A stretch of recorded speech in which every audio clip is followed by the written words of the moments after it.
is 8 o'clock on the East Coast. It is 5 o'clock on the West Coast. It is the 11th of December in the year of our Lord 2025. Season 16, episode 24. 445 times you've been welcome to the Clubhouse Podcast, your one-stop shop for all things sports, entertainment, pop culture, and pro wrestling. Welcome. My name is Rob. I am the executive producer of the Clubhouse Podcast, and I want to send a shout out to Mott's for making hot apple cider cups for my Keurig. I have now consumed 3 of them this season. That way from me is my co-host and a man who has seen stranger things in this life. He is Alex. What's going on, man? You're muted, brother. Go now. No, I had to manually unmute on the screen. Yeah, there has been some stranger things, some almost peeing of the pants, but I'm actually interested in that Mott's hot apple cider. That sounds good. It's good stuff. Very much enjoying it. And we'll talk about the other thing later. At the bottom of your screen, he is the official fact checker of Sooner Gator Productions and a man that missed good times yesterday. You may know him as Zig Bunu, but his mama named him Don Ford. I'm going to call him Don Ford. Hey, man. That's some stuff going on. You know what? It happens. Life happens. It's cool. I know you'll probably give us a full report. That's why I said we'll talk about it later.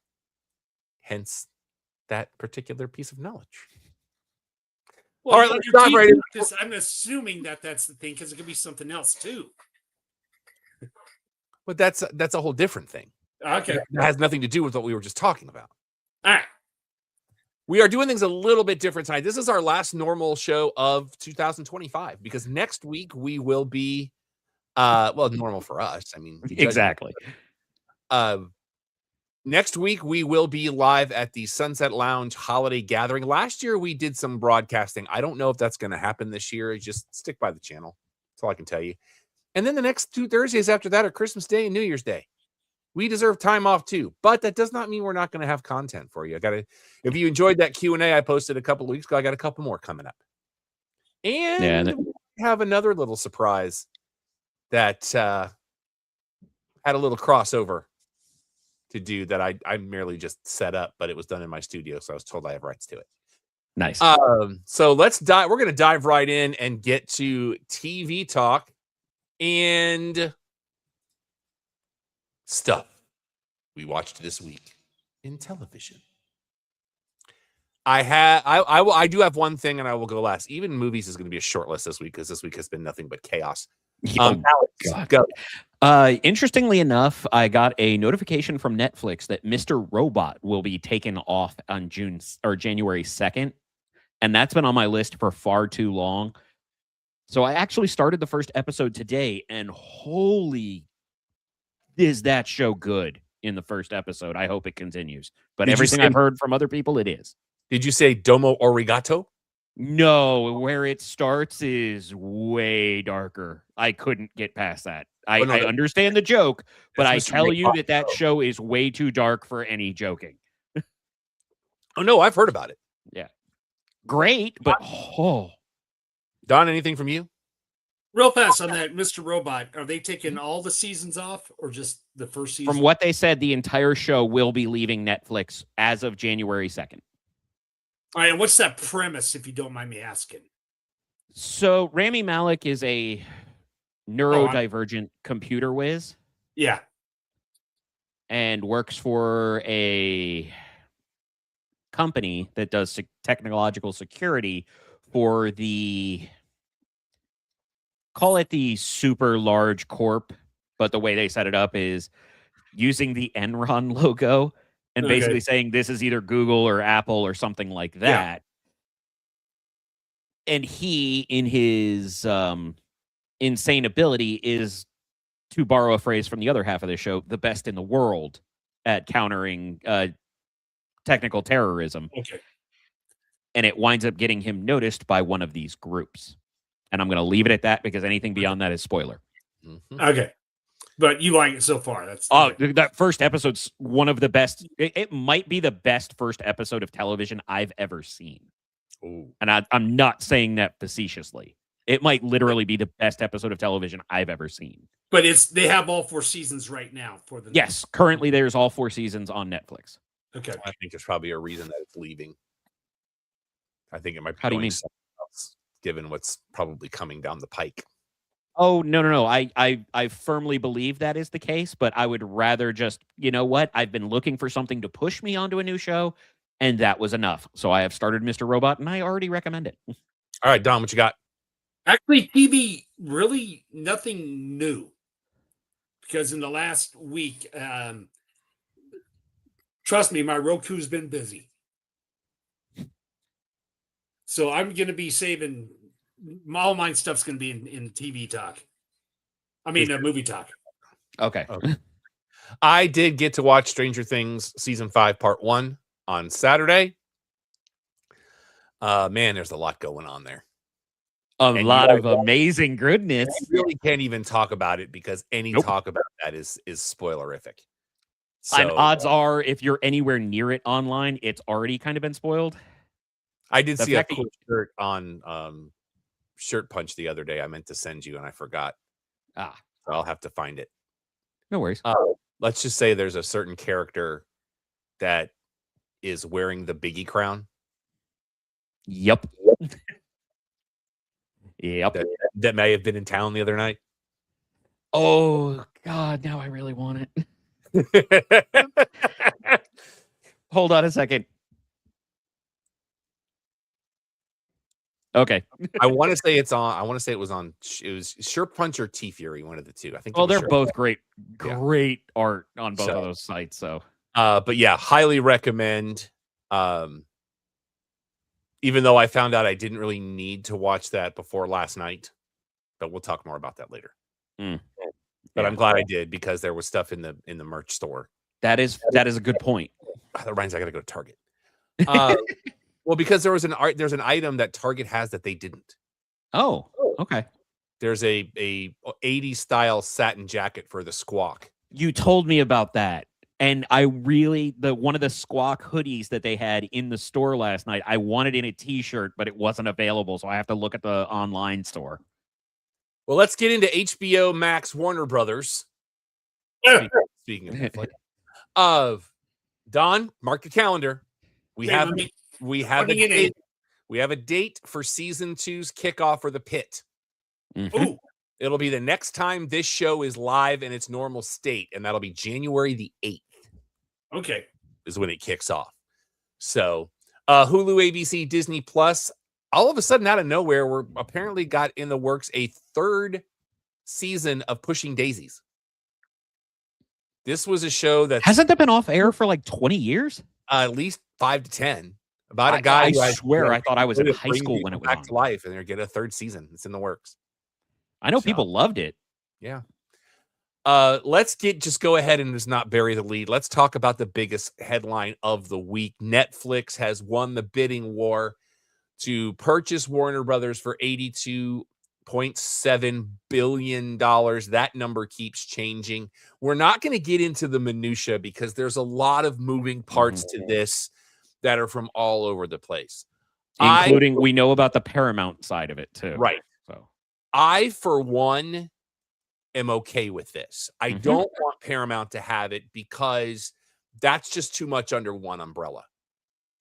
well, I mean, there's a couple of other reasons. But yeah, I don't want to get too deep into the rabbit hole. I already put my fingers up, I know. But about half of it was paid up front. One of the things that I'm going to be interested in, because I believe that Sleeping Dogs will lie here if all of this goes through. They would have rights to WWE and AEW. Mhm. Which a number of people are thinking that that's going to be a bad sign for the latter. I would like to think they're just, like I said, going to let Sleeping Dogs lie Mhm. and just let it be what it is, because it's not like they're not losing money on it, and it's content. And the worst part about it is it's just for them, it's about the buck. If you can make money, because let's be honest, wrestling does great numbers compared to what else could be in that. You can make fun of it all you want if you're not a fan of our great sport. but there is billions and billions of dollars to be made, even at the AEW level, which we know from a production standpoint is a little bit further down, but has been gaining ground on its presentation, its appearance. I do wish they would highlight the music more still, but that's not my call. Here's my problem. If that is true, where the same company owns WWE and AEW, you can look what happened with ECW and TNN, the national network, and the free for all they had behind the scenes from the network. You Now- can also look at the issues of what happened with WCW at the very end, where you had another company take over and basically said, "Get rid of the pro wrestling. We don't care." Let's make a delineation there, because you're almost at an apples and oranges standpoint there. Yeah, But let me get to my point though. I'm just going through history. If you have a company that has both AEW and you're going to tell me when you might have WWE who's going to say, "Hey, we're making millions and millions from billions from Saudi Arabia. Hey, bosses at the front, here's some money. Get rid of our competition." And there'll be corporations that have blocked out. Don, that's not what this would be, though. but this is not what that is, Don. This is just distribution rights. Yeah. Netflix doesn't own WWE. TKO owns WWE. And the other part about own AEW, it's owned by the Khan family.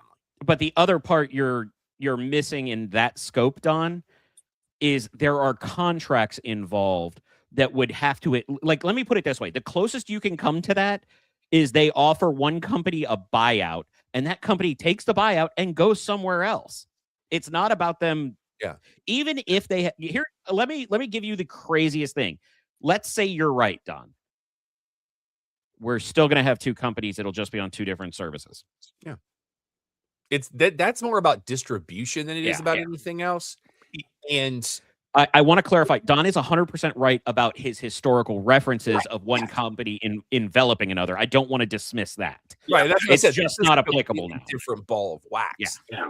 Because like right now, we know that AEW's contract goes to Warner Brothers through the end of 2027. I thought they extended it to 29. They might have. Last I heard, it was 27, but I know they were trying to get it a longer term deal. Mm-hmm.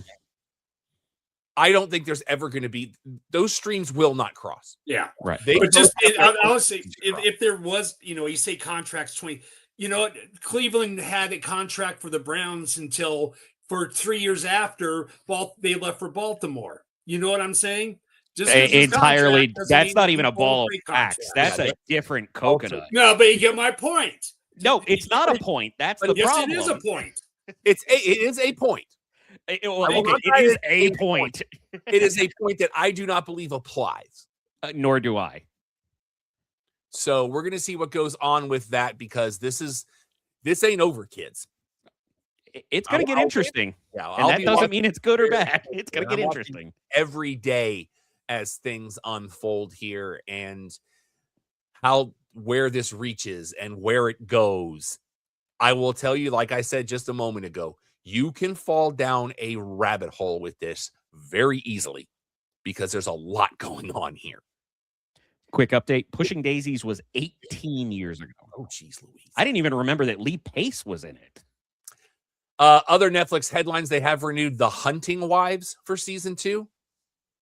Malin Ackerman, how you doing? Brittany Snow. Yeah. They've also renewed their Avatar: The Last Airbender for seasons 2 and 3, but I believe that will be it. I think that was the report. I don't know for certain, but they were talking about the reason it was 2 seasons getting greenlit was because that was a close the loop. They're the Upshaws with Mike Epps that will be ending next year. The final season will start next month. They have also announced that a personal favorite of my wife's, the Lincoln Lawyer season 4 will kick off on February the 5th. I've never watched the show, but I very much like the movie. She very much likes that show. Okay. They've actually pushed back the Star Search reboot. They pushed it back a week. It's now going to kick off on January 20th. But here's the thing, and this is something new for Netflix, because they're not doing this in the traditional Star Search way of doing things. Because if you remember Star Search back in the day, you had different categories of performers. Mhm. and you have two people go head to head. There was dancing, there was singing, there was spokesmodeling, there were comedians, and then there were judges that would give up to 4 stars. And whoever got the most stars on average moved on. It was like a tournament. This new version, which is going to be hosted by Anthony Anderson, because this guy apparently can't get enough work. I love Anthony Anderson, but good He's Lord, great. he was on the Shield. He gets points with me. It's going to be like Idol. It's going to be a 2-night thing. So they're going to perform on Tuesday. You'll vote, and then there's results on Wednesday. Have I ever told you how much I hate those shows? My wife still watches The Voice. I bailed on Idol a long time ago. The only one that entertains me even in the slightest is The Voice, just to, the turnaround aspect of it. That's literally the extent of my interest. After that, don't care. And Snoopy Dog. Nope, do not care about him. And they announced today that season 4 of Lupin is coming next fall. So you got about a year to wait on that. I know a lot of people love that show. To the surprise of absolutely no one, Paramount Plus / CBS has renewed Landman for season 3. Not surprising. Peacock, NBC Universal, they've said, Don, I think this was a show you were a fan of, The Hunting Party. Season 2 is going to kick off January 8th, the same night as The Pit. So your DVR is going to be doing work. Your DVR is going to be doing work. That's fine. And for Alex, season 2 of Ted's going to kick off March 5th. I may or may not have had a quick exchange with Seth MacFarlane earlier today about that. Prime Video has said... Hold on. Do you know Seth MacFarlane? No, it was just online. Oh, okay. I wish I knew Seth MacFarlane. I'd be in the show. I mean, I'm roughly the same height as Ted. Prime Video has said the 5th and final season of The Boys will start April the 8th. And that trailer was dark. It is insane. I cannot wait to see how they wrap this up.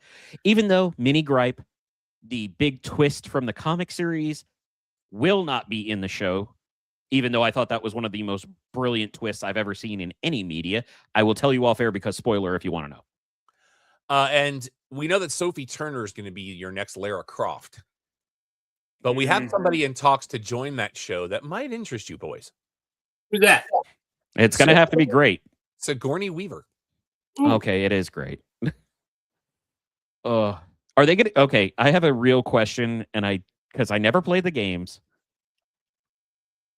Would you guys kind of be on board if the actual original Lara Croft was Sigourney Weaver and Sophie Turner was taking on the mantle of some kind? Because that would make more sense to me.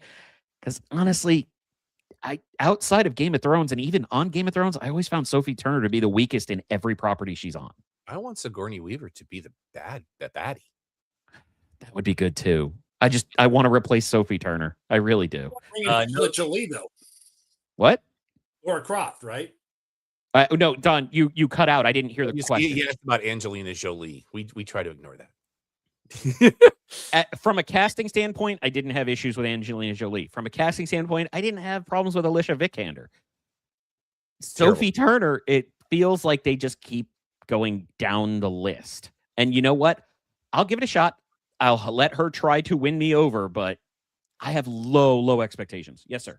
When we get to NFL, remind me of today's trivia as it pertains to the Bucs. Today's trivia as it pertains to the Bucs, especially since they're wearing the throwbacks tonight. The creamsicles, yeah. God, I hate these uniforms. What's let's see. I'm sorry. Did you say you hate those uniforms? I always have. I think that might be a fan of the team versus a non-fan because I love them, but I'm also not a Bucs fan. But I do miss the old stadium, the big sombrero.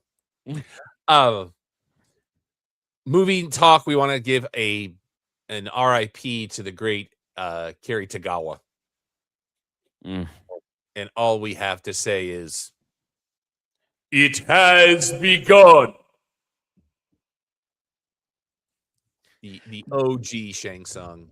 The dude was so good as Shang Tsung, they changed the model of the character in the games forever just to represent Kerry Hiroyuki Tagawa.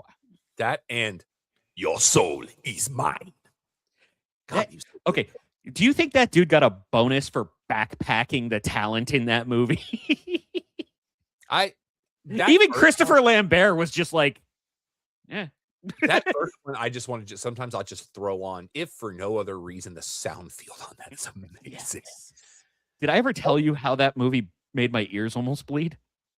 I think we've talked about that. So, yeah, I think we have talked about it on air. Me and a buddy of mine, allegedly, because reasons, snuck out of school and walked like 5 miles to the theater at, I want to say it was Coral Square Mall.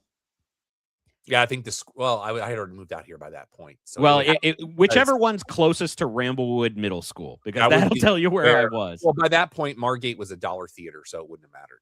No, The Square would have gotten it regardless. but we literally went there, went to the very first showing of it, and they were still dialing in, so the bass and the speakers were so loud the screen looked like it was shaking. I went to the midnight show at Cinemark at Webb Chapel, and they purposely cranked the dog poo out of that thing, and it was awesome. Let's see here. Let's all go to stuff we watched this week. I've got one we'll talk. I actually saw Merv, which hit Prime Video yesterday.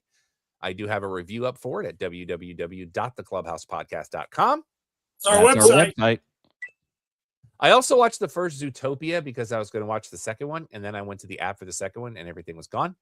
So that was supposed to be the 12th, I think. Yeah. I'm just saying. The one I'll have to check my app because there's a few movies I wanted to see on it that I hope are not gone. And Disney, get it together with that app. That Disney debut app is an absolute beating to try to get into. I respect why it is a beating to get into, though. I understand for security purposes and everything, but like allow it to remember me. That's what I want. But here's my thing with the app. I just used that code and I got straight in. I had no problems. The code you have to do every time, Don. That's what he's talking about. Yeah.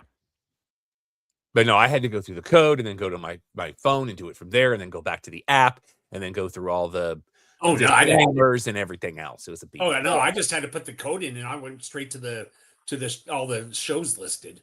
So that is how mine worked too. Anything from you boys this week? You know, I don't think I watched any movies this week. That's crazy. That's a rarity for me. But again, we've been running around. Last night was a blur. Oh man, was it fun. Don, do you have any movies this week? Yeah, a couple you could say. One was the Tron Ares. Did you watch that? You're right. I did watch that and tried to block out that it existed. Oh, no. I will give you the brief review, if I may, Don, to jump in on this. Tron Ares is so bad, I'm not sad that it killed the franchise. I liked it. I really liked the mid-credit scene. It brought back when we were at Disney doing the Tron ride where you got on the bike and they actually went behind you and stuck you in and gone. Hold on, I need to create a banner for Don's humble brags. The plot was kind of it there. I did see Eternity also because that came from another screener. Interesting of that. It's always that love triangle, you could say. So it's a good film movie. I had no problems with it whatsoever. Then because Rob recommended it, so that's why I made it specific to see it. Mm-hmm. Didn't hate it, didn't love it. Won't make my top 10, but very good film. I like the point of it. Then I saw another one which may get some nominations this year, Rental Family. When it comes to I am looking forward to that one. Yeah, that one you might have to only have a day on, Alex. That one I know is the 13th. Yeah, that's what I'm saying. Yeah, I have that one locked in. That's my tomorrow. Yeah, and then the last one was one that I was really looking forward to, and not as good as the original. Still loved it. Still had its parts. Still had its little pop culture references. Zootopia Part 2. So Not as good as the original. Still loved it. Still recommend it. I would like to apologize. I did watch movies that I forgot about because I was in the same app. I actually liked Zootopia 2 better than the first one. But both movies are phenomenal. I liked 2 a little bit better, but I had a hard time getting into the first one. But the other one I watched was Predator Badlands. And that's another one that we decided. That one, it started off good, but just kind of got... I didn't get a link for that one. It was in the Disney debut one. I didn't get a link for it. It just popped up in Disney debut for me. No, yeah, it's in that queue of like 8 films with Tron and all the other ones there. It was definitely not in mine because I would have seen it. Did you at least get the Springsteen movie? Not yet. That's already seen. No, but I wanted to clarify. That was in mine. Okay, I had that. To counterpoint Don, I loved Predator Badlands, but there was so much subtle tweaking to what you know of Predator that it was but I will also say, Don, I think there's a piece to this that you don't have that I do. Okay. Predator Badlands directly connects to Killer of Killers in such a glorious way. But I again, spoiler, I will tell you off air if you want to know. Fred in Predator like you do too, and that's maybe a reason. That's when I possible. watched the first half, I'm loving it, but I think it's just this different direction in the second half of the film. Kind of. See, and that's where a lot of the twists of what Predator is traditionally, and the way. I'll put it this way: it is a perfect 2-parter. If you start with Prey and then do Predator Badlands, because it takes a very comparable situation and completely flips it in every way you can imagine. Down from location to story to who is what and things like that. If you've watched Prey more than a few times like I have, you pick up on some of those comparisons and contrasts. Dan Trachtenberg, give him all the money. All the money. Springsteen yet, Alex? I forgot. I have not seen that one yet. Okay, that's the one I'm really. Yeah, that's another one after Rental Family on my list. I liked it a lot. Rob, I think we're up to you. Or Don, did you have anything else? Rob, you saw the Springsteen? Is that correct? Yeah, I saw it in the theater. Okay. Avengers Endgame is going to get a re-release on September 26th as we get ready for Doomsday on December 18th. And so you're talking about next year? Correct. Okay. And allegedly there'll be about a 1.5-minute trailer with Thunder Smurfs. I did hear that. Thank you, Don. Question? Yeah, Avatar. I call it Avatar. It is Avatar. Yeah. So let's chalk this up to Don clarifying for people who have not been watching the show and know what you mean by Thunder Smurfs. I'm just saying I don't correct him every time he says donkeys. I know.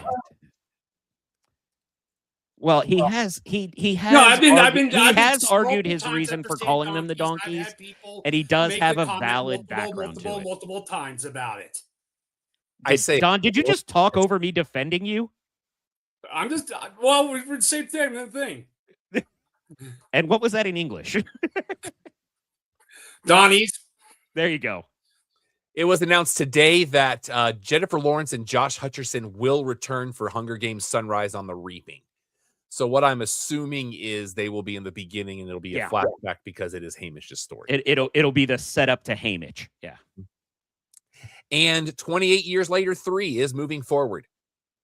I am unsurprised. Did you watch the new trailer yet for Bone Temple? Not my bag. No. I was just, sometimes you still watch the trailer for references and whatnot. I was kind of caught off guard based on having seen the first one and the trailer of the second one. Don, did you see the trailer yet? Did you see 28 years later? Yeah, I did. I saw the movie, but not the new trailer that came out. So the trailer shows that it's looking like it's taking some interesting paths. Let me just leave it at that. Yeah. Movie new releases that hit tomorrow. We have Ella McKay. This was one I actually kind of wanted to see, but we didn't get a screener for. This is Emma. Go ahead. I have not heard anybody say anything positive about this movie yet. Everybody I've talked to says it's the worst dumpster fire of the year. It can't be, in my opinion. This is the latest from James L. Brooks, Emma Mackey, Woody Harrelson, Kumail Nanjiani, Jamie Lee Curtis, Albert Brooks is in this, Julie Kavner, Rebecca Hall, Iota Beery's in this. Such a great cast. Idealist young woman juggles her family and work life in a comedy about the people you love and how to survive them. Also this week, the new remake of Silent Night, Deadly Night, a movie that was the original version was pulled out of theaters after 3 days because it was making people freak out. They should have done the Terrifier trick and give everybody barf bags on the way in. Nobody I really recognize in this. Oh no, this is low budget. I saw this trailer earlier and oh wow, we don't want to go into this. Let me just tell you, we do not want to go into this. Oh yeah, no, the original's just as weird. Dust Bunny this week, one I'm actually looking forward to. I am interested in this. An 8-year-old girl asks her scheming neighbor for help in killing the monster under her bed that she thinks ate her family. Sigourney Weaver, Mads Mikkelsen are in this. Mm-hmm.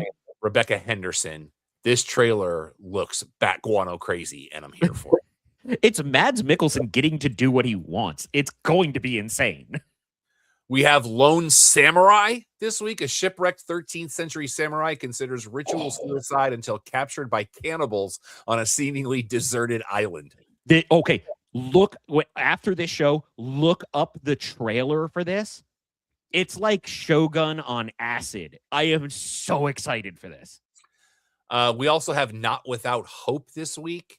A group of friends' fishing boat capsizes off the coast of Mexico, and they're left alone when stranded at sea and struggling for survival. Zach Levi, Josh Duhamel, Jo Beth Williams. It's been a while since we've said her name. Not really recognizing anybody else. We also have this week, you want to talk about something that's right up my alley, and I'm going to find a way to see this. I'm going to give you it's an Indian film. Okay, I'm going to start here, and as you talk, I'm going to go up or down. A recent immigrant and widower, Igor struggles to raise his young son in the mountains of the American West. It's called Eastern Western. I am highly interested about this. So, got two interesting. So I'm looking forward to that. Let's see. Movies on DVD and Blu-ray this week. First one I'm putting on the list is because we know Doc does check out the show every once in a while. You know what? I have to.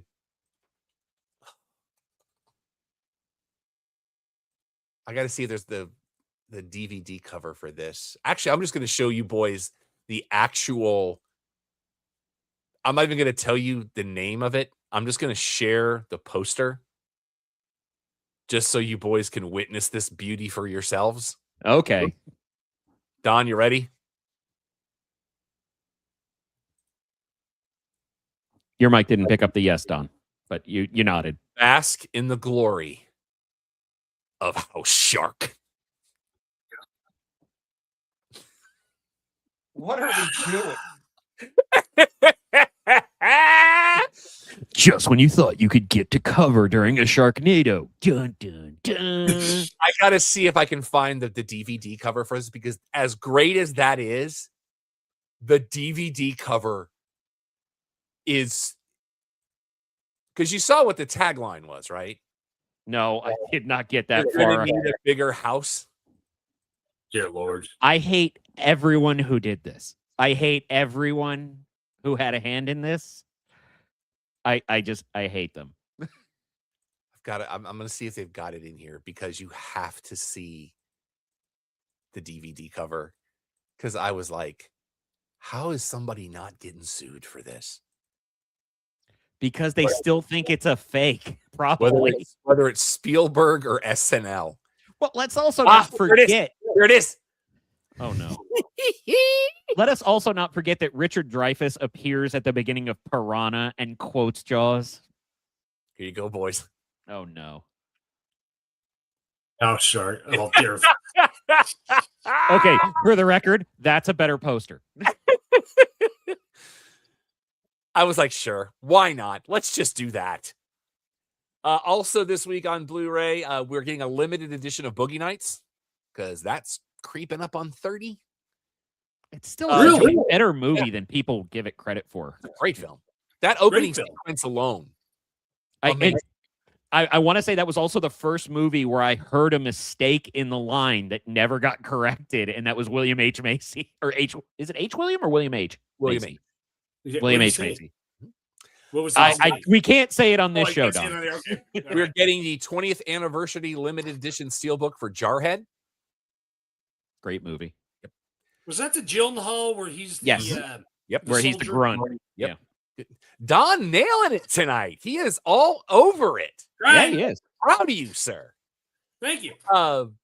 We're getting the Prestige edition in 4K that I should put on my wish list for Once Upon a Time in America. Ooh. We're also getting I almost bought this on DVD a couple of weeks ago because I was used, and I'm glad I didn't, because next week we're getting Blu-ray releases of all of the Pink Panther movies. Nice. It was his minky.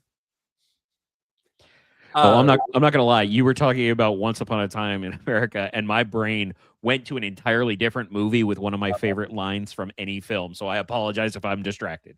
Limited You're edition talking all 4K. like the ones from like the 70s or whatever and stuff like that. Yeah, that the director's cut's like 5.5 hours long. Yeah. Oh God. Okay.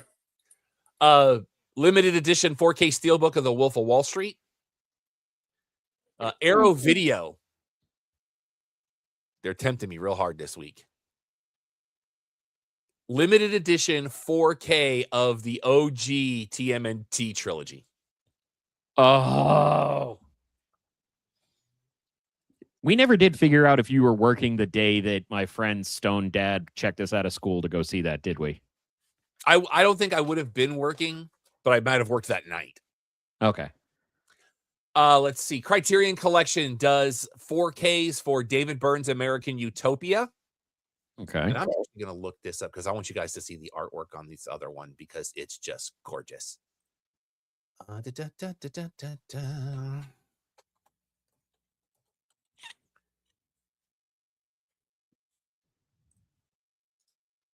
Because this is one that I'm incredibly tempted.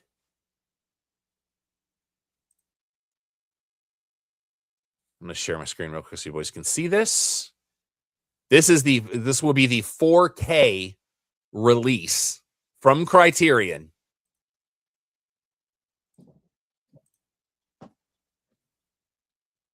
of Pee-wee's Big Adventure. Wow. Look at that artwork, boys. Okay. Picasso.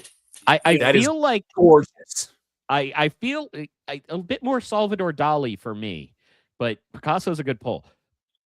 But this is one of those covers that you lock in on something first. Rob, what was the first thing you saw? This piece right here. That was me too. How about you, Don?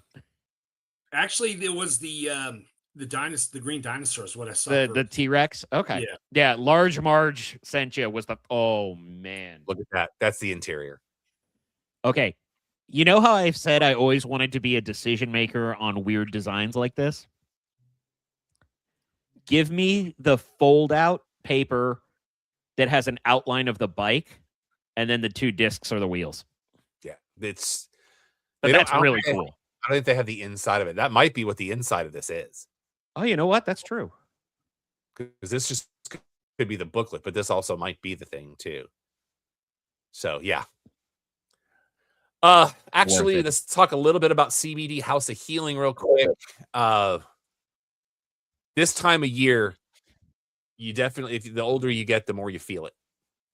Alex and I walking around Netflix house last night. Oh, my I hip was feels dislocated. struggling. I'm not even kidding. I was hurting bad. And if you have these kinds of things and you want to solve it, but you want to do it naturally, CBD House of Healing is here to help you. It's a women-owned boutique. They only have products from their lab, so they make sure it's up to their quality standards. Because Summer Hansen, who is said owner, she is a registered nurse. She wants to be able to build that relationship through education. She doesn't want to be like, here, take a thing. She wants to get you the best possible situation for you, because self-care is that ultimate goal. We want you to find relief from those aches and pains. We want you to find relief from stress, less sleepless nights. You can order online. You can see all the information at the bottom of your screen, cbddallas.com. You can visit them in person at 8550 Plano Road, Suite 101. That is at Northwest Highway and Plano Road. Very, very hopping area of town. Reiner was there, and he speaks very highly of it. Mm-hmm. He went there for a slushie, so go check that out. Sure, it's December, but slushies are year-round. So get the healing you need from CBD House of Healing. All right, boys, let me do a thing here, and then a thing here.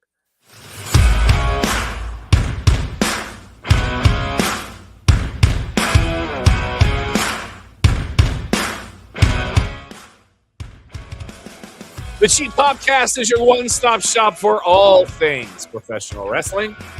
We will get back to Netflix House here in just a little while, but I want to make sure we talk about the week that was in our sport. Final Resolution was a thing. How'd you like it? It was okay. I did like Cardona hitting Mance Warner with Santa Sack, and when it opened, it was just a bunch of Cardona action figures. Nice. That were not even carded. They were just loose figures. You have a new international champion in Channing Stacks Lorenzo after a king. And the Righteous showed up. Love the Righteous. They appear to be your next challengers for the Hardys for the tag team titles. They're going to have. I think they should win. I think after next week, you won't get another episode until they're here. I think you're going to get probably true. About 4 weeks, so be prepared for that. Saturday night's main event. Boys, WWE Today released a tribute video for John Cena. That was all of the superstars. Oh, wow. And there's no dialogue. It's just music. And each one of them is kind of doing their own tribute. So you'll have a few people, and then you get to Drew McIntyre just sitting in an arena, and he goes, go to some more people. Hater of the year. It's a really well done video. I got a little choked up watching it. Just seeing everybody do their favorite John Cena poses, and they all have little pieces of paper with writing on it. It's about 3.5 minutes long. Go check it out. It's really, really good. While we hear talking about John Cena, sorry, just a second. Do you think he'll be the first Hall of Famer this year? Sorry, that's the rumor. But we already know who the first Hall of Famer is. I mean, he'll be in the first year ballot. I mean, the first one that isn't nepotism. Yeah. But no, that's not true. Yeah. That's Stephanie deserves it. That is the rumor. Go ahead, Alex. So, did you see what John Cena did and why? One of the reasons he is so beloved among other wrestlers. I've heard a lot of stories, but go ahead. The Lodestone story. I can neither confirm nor deny. So, for those not in the know, Lodestone 2025 was an open and free seminar put on by Bayley for women's wrestlers to help train, improve. It's why, for me, Bayley will forever be a Mount Rushmore face, even if she doesn't get the credit she deserves. John Cena showed up, watched every single match, and then when everything was done, brought them match by match into the ring to give them some points, what they could do better, what he liked, to every single one of them. And all of the reports are like, this wasn't I like this sucked, move on. This was like 5 to 10 minutes for each match, going through it with them. And Charlotte was there too, correct? I do not know if Charlotte was there. I believe it was mostly Indy. I know Natty was there, and I know Bianca Belair was there. I think Charlotte was there too, and they were all. And from what I'm not saying she wasn't. I am not clarifying. I'm saying I did not see. Now that I know what you're talking about, I did read a lot of reports from that of how everybody was impressed and so thankful, and that's just. And you got Izzy versus Bayley after what was it, 15 years? Let's see here. That'll be Gunther versus Cena, and remember that's only going to be on Peacock. Yep. So be aware of that. And I do like what Cena allegedly dictated the card to be. I dig that with the NXT up and coming stars getting a shine with established stars. I love it. Well, let me ask you, does he take the fall? You always go out in your back like Terry Funk said, or does he get that big win against? I don't think he wants the win. Even if they try to give it to him, I think he would refuse.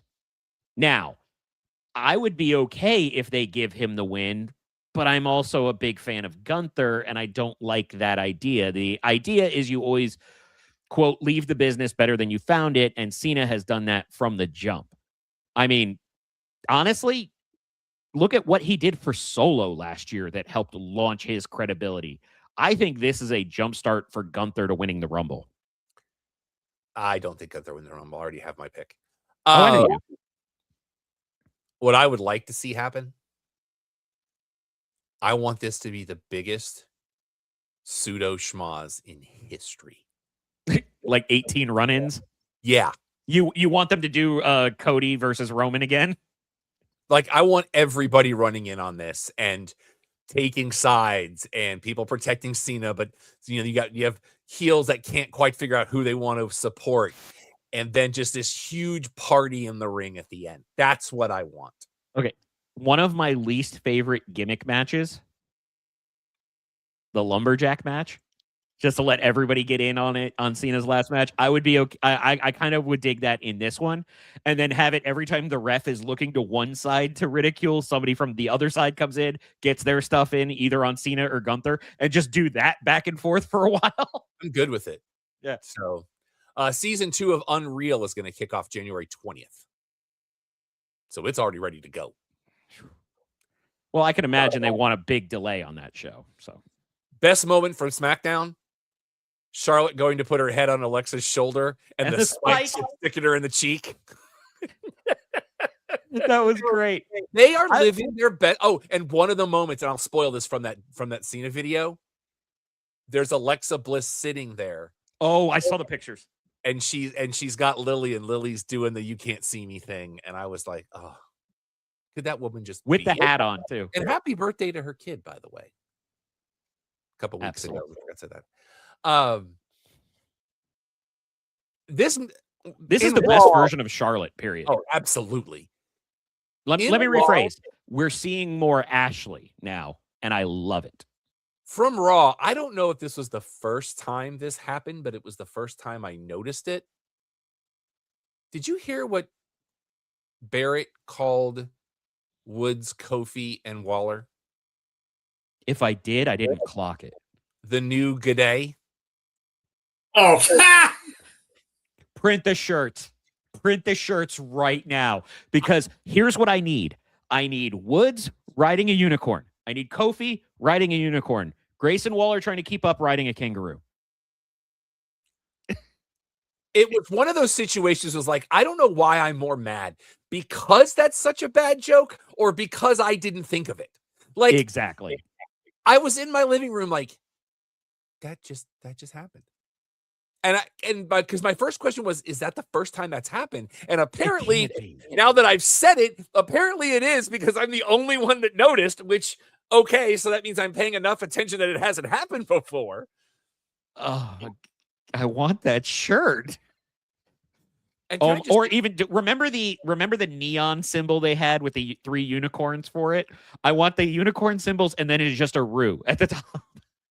And I just want to say, you do something like Aussie food or something like that, or the Vegemite, or like the kangaroos. You know what I'm saying? Yeah, they do kangaroo steak. Can't have kangaroo. I'm saying the Australian, the G'day. Yeah, I'm cutting you off on that one, sir. You do it enough with the rabbit. I'm not saying eat kangaroos, but have kangaroos in with the shirt. Right, you know, but the kangaroo has to have. That's what I've been saying. Yeah, that's what he's saying. The kangaroo has to have a horn. Okay. By the way, I just want to say for the record, completely off topic. Don, I want you to hear me. I'm listening. I am known as a pretty good gift giver. Mm-hmm. You have no clue what I've done this year. Well, he has a little clue. Well, No, I'm not going to say anything else. what I found, I'm pretty proud of myself. That's all I'm saying. okay, all right. That's for me. The gift for me. Yeah. Yeah, Alex already has his because I saw him last Okay. night. All All right, right. Doc, I need you to scooch this way. He doesn't have there you go. We have a new view, but I can actually see what we look like on people's. Nope, too far. Okay. Hey, Don, do you see show vertical at the bottom? I don't think he does because you and I have admin access. Gotcha. So I can see what it looks like when we're on people's phones Okay. and you get off center. And Oh, 'cause you okay. can't see it. So if it gets too bad, I can just let you know. Okay. Deadline was a thing, and we put the belt back on Obafemi just so Ricky could turn heel, I guess. I think Ricky was too obvious of a choice once the stipulation for who won beyond the belt was. I think Ricky became too obvious. Your Iron Survivors are Kendall Gray and Javon Evans. And Okay. Javon ended up cashing that in this week, which is what caused the Ricky heel turn. Mm. And enter a mountain man, Tony D'Angelo. You know, that's a hell of a beard. That is quite the beard. That is a very Leonidas level beard. Ooh, I wonder if he's going to be a modern Spartan. I thought it was kind of a mini Braun Strowman, which again, still loving that show. Still loving everything on the menu. Braun Strowman's beard has never been that clean nor that coiffed. Not wrong. But dear God, I still love that show. And they're saying they're prepared to announce season 2, but they just haven't yet. Okay. So AEW Collision, this week's episode will be at 4:30 Eastern because they're going to be in Cardiff, Wales for the second half of Winter is Coming. And then they're in Manchester on Monday. Or Wednesday, I'm sorry. Dynamite, your first women's world tag team champions are the Babes of Wrath. I still can't believe that. I genuinely was thinking the other way, but I'm so happy. And the more I thought about it, here's why I think I was pretty sure that was going to happen. Mm-hmm. I think Tony Storm and Mina Shirakawa getting to pick the stipulation in their semifinal match was, hey, we're not going to put the belts on you yet, but we're going to give you something to shine with. Even though that match was not great. For me, I think the bigger reason was probably the fact that Tony and Mina are such good singles competitors that they already have earmarked for either the descent of Monet, which may or may not have begun, but you also have the women's title that, where are we going with it right now? In my opinion, not really much anywhere. I think by this time next year, you will have women's trios champions. Think they'll do that. Especially with the way the Triangle of Sadness is going, or Triangle of Madness. How dare you besmirch my girls that way? Oh, that was a movie. I don't disagree with the trios belts, but dear God, can we get rid of some of these men's belts? If everybody has a belt, what does it matter? It's the invasion all over again. I hate it. I'm kind of digging the thing they're doing where during some of the intros, they're throwing to Renee ringside and she's giving kind of sideline reporter stuff. Because to me, that's what sideline reporting should be. It shouldn't be the same stuff over and over again. But I love Renee Paquette at ringside because it gives you the feel of the venue as well. But stop doing stuff over top of the music. I know they're not all great, but there are some serious bangers that Ruckus put together there. Like if somebody talks over Eddie Kingston's intro music one more time, I'm gonna slap somebody. I did like the vest he was wearing last night. Mm-hmm. That was pretty cool. Did you see? Well, let me ask you, Alex. You said they got too many belts. The fact that they bring in like Ring of Honor belts or something, is that an issue, or should no? Okay. No. If you're keeping Ring of Honor separate, I'm cool with it. But the fact that you have the international title, the continental title, the whatever that crap that Okada is carrying around now, like I'm losing track of what the belts are called. Because there's 87 of them. The NWA belt. Oh, I am not happy about that. Basically, you would say we both lost. You would say have the tag, have the trios, have the world champ, and maybe just one minor belt. Like, I could be okay if they have a purpose for the minor belts to have more than one. Yeah. I cannot take credit for this. This is something Rob has said for years. if you have a TV belt, whether you call it TNT, TBS, or whatever, you should have it defended regularly on TV. After that, now what I'm saying is if you want to do an international champion or a continental champion or fill in the blank, a Bojangles champion, whatever you want to do, and there's one other belt besides the TV belt, cool with it. Like TNT belt, TBS belt, I love. If you have one more than that, give me a reason. That's all. But right now, the reason is we want all the belts to exist. Still, shout out Brian Idol, the actual national champion. Final battle. TV champion, excuse me. Deonna Purrazzo, to the surprise of no one, is your first women's pure wrestling champion. I respect, as it should be. I respect that belt is not a teeny version of the, because I saw it when I was watching Ring of Honor before we logged in. That's a huge belt because she was had it over her shoulder. I was like, oh my goodness, the size of that belt. McGinnis Moriarty could be match of the year. You were raving about it so much. I love. Nigel McGuinness comes out with the original Ring of Honor pure belt. There's a piece of this I don't know that I told you. You did not. He comes out with the original pure belt, which apparently Lee Moriarty did not know was going to happen. Those are the best. Why don't they let guys ad lib more? Well, let me rephrase. Select people ad lib. Nigel has earned it. I would say go back and watch this match just by in a vacuum because it's insane. And then at the end, Lee Moriarty wins. Nigel drops to both knees with the original belt and then gets up and gives the original belt to Moriarty. That's cool. I mean, I've said it before. I'll say it again. I'll keep saying it. Nigel McGuinness is one of the greatest heels in the history of Ring of Honor. And he even had his old school shirt that on the back it said, "No bumps necessary." And it looked like the Guinness logo on the front with his autograph. I was like, oh. I would like to addendum something you just said. Nigel McGuinness is one of the greatest performers in ROH history, heel or face. You're not wrong. I mean, that could be match of the year if people are paying enough attention. Did you catch the dedication shout out from Samoa Joe? Yeah. I like that. Don, did you catch this one? I didn't see from last night. I did not see. So, do you know the story about how John Cena was originally found?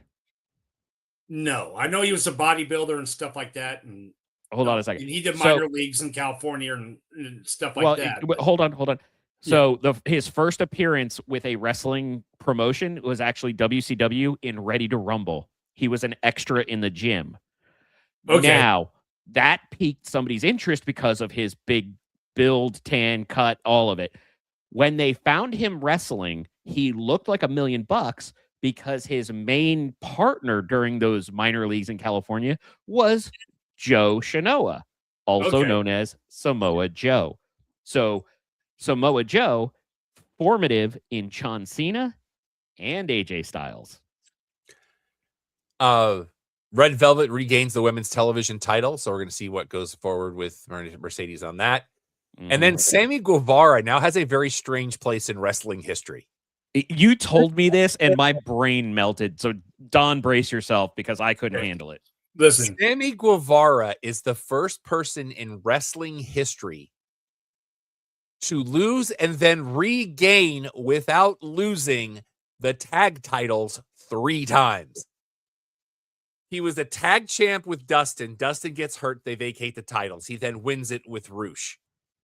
Roosh gets injured. They vacate the titles. He then wins it again in the Fatal Four-Way. With Mortos. Yeah.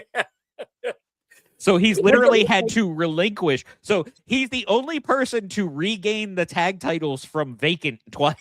And basically he's the only guy that's ever done recurrent tag title reigns or concurrent tag title reigns. I was like, that's math I can't math. You gotta give it to him though. Yeah, well, I giggled loudly. Well, I didn't realize they had done that either. I just thought he was continuous through. But you're right, based on how it applies, because of it being vacated one. But you know what? They're giving Sammy something to do. He's the tag guy for ROH. Yep. Anything else before we transition back, boys? No. So, I feel like there was something. Yeah, no, I'm good. And don't come at us about the Masked Man. We know they're using different people. They're Kaiser Sozeing this thing. Let's talk about some of the other shows right here at Sunset Lounge DFW. Hello, it's Mike Reiner of Your Dark Companion here. Let me ask you, are you looking for something to fill the long dead air hours of your day? Well, join the Sunset Lounge DFW and Your Dark Companion on patreon.com, YouTube, and wherever you get your podcasts. Replace those sad, slow hours with sports, pop culture, music woven into interesting conversations. So step inside the green door, have a seat at the bar, and get in the groove with those shows and so very much more.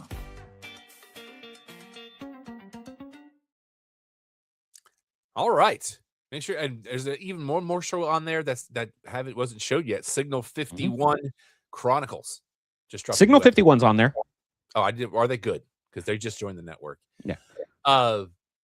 Let's talk a little There's bit about 3 people that have audio with Reiner on that, and that's me, Signal 51, and Norm.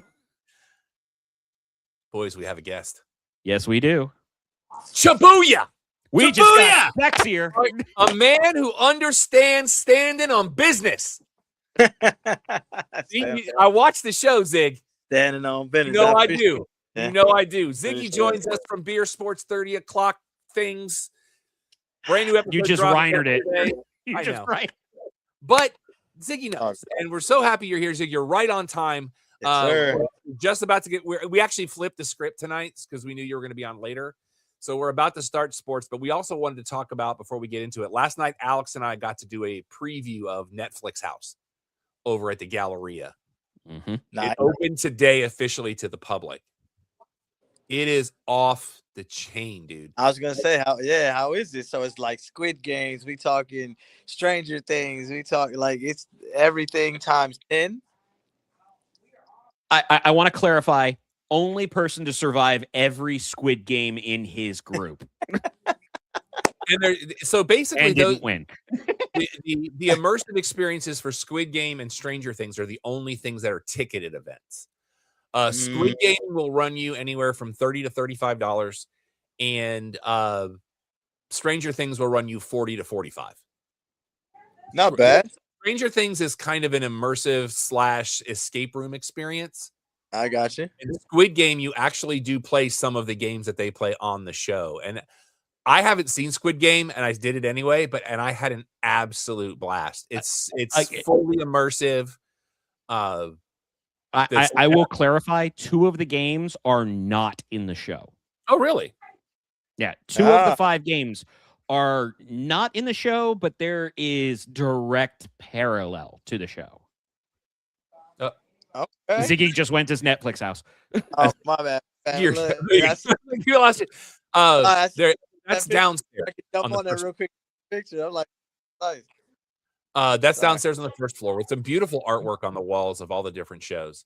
On the second floor, they have an arcade that every game is themed on one of their shows. Like their version of DDR is themed on K-pop Demon Hunters.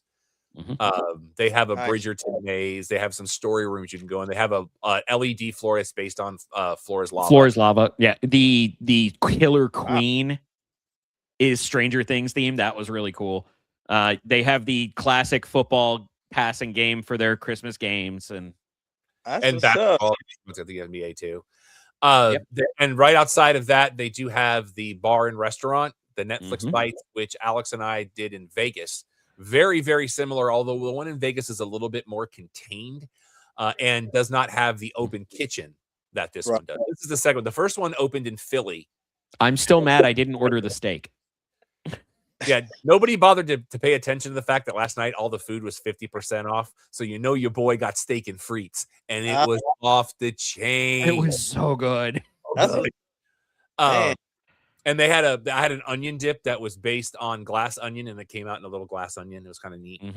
And then they have the merch store where they have some prop. Right now they're featuring props from Bridgerton, but they have little sections of the merch store for the big shows, and then they have one section of it that's actually Netflix Texas themed. Yep. So like they have a sweater because you know how like if you're on there for a while, it says, "Are you still watching?" This one says, "Are y'all still watching?" That's fire. Okay. Yeah, they got a Real Tree hoodie and a few different things that are branded. So it says Netflix, but only the T and the X are filled in. So like the one in Philly, instead of the F in Netflix, it's a PH. Nice. Okay. So they're doing that. The next one will be opened in Vegas. I'm assuming it's going to be at that Area 51 thing. Area 15. Yeah, I think I'm thinking that's where they're going to put it. You know what? Let me see if I can't get some quick answers. Give me a minute. I asked somebody on the staff last night, and she's like, "I've never been to Vegas. I don't know." Oh Because wow. they've got that John Wick experience at that Vegas thing in Area 15 that I've seen footage from.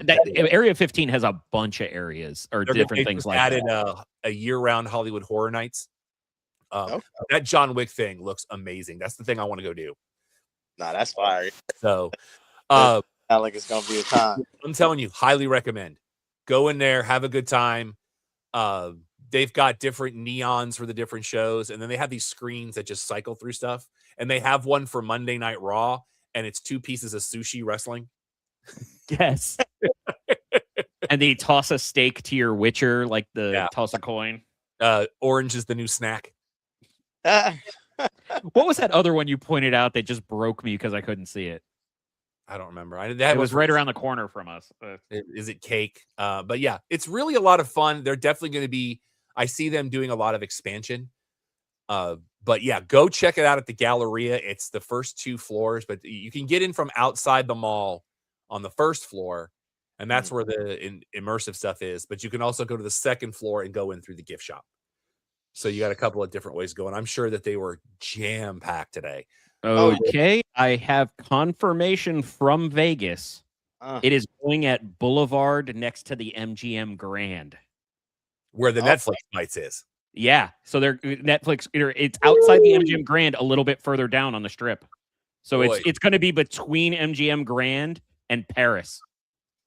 Oh, it's right on the Strip. That's awesome.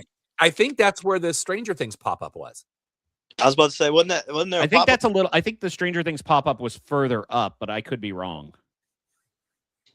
I think it's a little bit further down from there, but it's right in that area. I picked up a Hellfire Club T-shirt, and they sell. That was such a great one. Flavored popcorn that are themed on the different shows. But yeah, it's so much fun, man. I might have to check this out now. So it's at the Galleria. Galleria. Yep. It's right next to the Grand Lux, so you can see it from the tollway while it's still there. Yeah. And then out front of it, there's characters from the different shows that all are like they're all walking dogs, but they're mini versions of them. Like there's a Demogorgon walking a little mini Demogorgon. Walking Dart. Yeah. The demo dog. It's really one of the guards from Squid Game is walking the piggy bank. Is it permanent or is it going to be? It's permanent, Don. Is it? Okay. I was talking about the Grand Lux is going away, Don. Okay. Oh yeah. We heard that rumor last night that the Grand Lux is going away. My wife is not happy about that. Take her to Cheesecake Factory. Well, that's the same. So let's go and run through some scores last week in the NFL. Oh, the NFL hates me. Come on, do this. Last Thursday night, Detroit giving 3.5, and it didn't matter because they opened a can on Dallas by 2 touchdowns. Yup. John, your Steelers held up. You were getting hold on. You didn't need it. I got. You know how much I hate the Ravens. But I'm gonna say it right now. Yeah, that was a touchdown. It was not an incomplete. No, pass. you're right. But you know what? You're leading the division right now. Yeah, I know. We are well on your way to Mike Tomlin's winning season. No, very exciting. That felt hollow. That was a catch. That was a touchdown. That totally would affect it. I don't know how they said it was. I hate them. I hate the Ravens. I respect them. I hate them. But that was a touchdown. No, yeah, you're absolutely right. I've seen the footage. I'm gonna say it. I don't know anybody disagrees. Jacksonville was giving 2.5, but didn't need it because they beat up on Indianapolis, who now have 44-year-old Phillip Rivers. Such a bad break for them. Like they started off so amazing, and just to continue to drop down the toilet bowl is crazy. I would really like to know what The kind moment of Sauce went down. Well, Well- let me throw this at you, boys. Phillip Rivers is a grandfather. How many other quarterbacks in the history of the NFL have played an active game as a grandfather? Brett Favre. Well, That's- I would argue there's that's probably more- about 5 of them that didn't know they were grandfathers. I'm just saying. Looking at Brett you, Favre's Kenny the only Stabler. other one. Brett Favre is the only other one. Looking Yeah, at Brett- Jim Plunkett. Uh, My 'Cause favorite you know it's quarterback. at least 3 Raiders. Well, and another thing I thought was interesting I heard is if he is activated for a game, because right now he's on the practice squad, so that we need to put that out there because people aren't focused enough on that. If he plays in an active game, it resets the clock for his Hall of Fame eligibility. Which is dumb. I But agree, 100%. there has already been leaks, rumors, innuendo, whatever you want to call it, that they have no intention of Rivers playing. He's there to babysit Riley Leonard and speed up his development. And if it doesn't go bad, then Rivers, or if it doesn't go well, then Rivers goes in. I just love when they were having their 10th kid, they asked, he's got enough now, who plays quarterback? He's like, I'm always the quarterback. Mm-hmm. Let's see. New Orleans beats Tampa Bay because the NFL hates me. Mm. And they were giving a touchdown and a half. Miami beats up on the Jets as I had anticipated. Minnesota blanks the Commanders and was only giving a point. Yeah, they Another fried. full meltdown right Yeah. now. Tennessee wins by 2. Cleveland was giving them 3.5 because it's December and it's the NFL. Buffalo does pull out the win, but does not cover as they were giving 6 and win by 5. Seattle doesn't need the 7 because all of a sudden they're the favorites in the NFC. Mm. But again, Falcons going to Falcon. Denver wins by a touchdown, but they were giving 8.5 to the Raiders.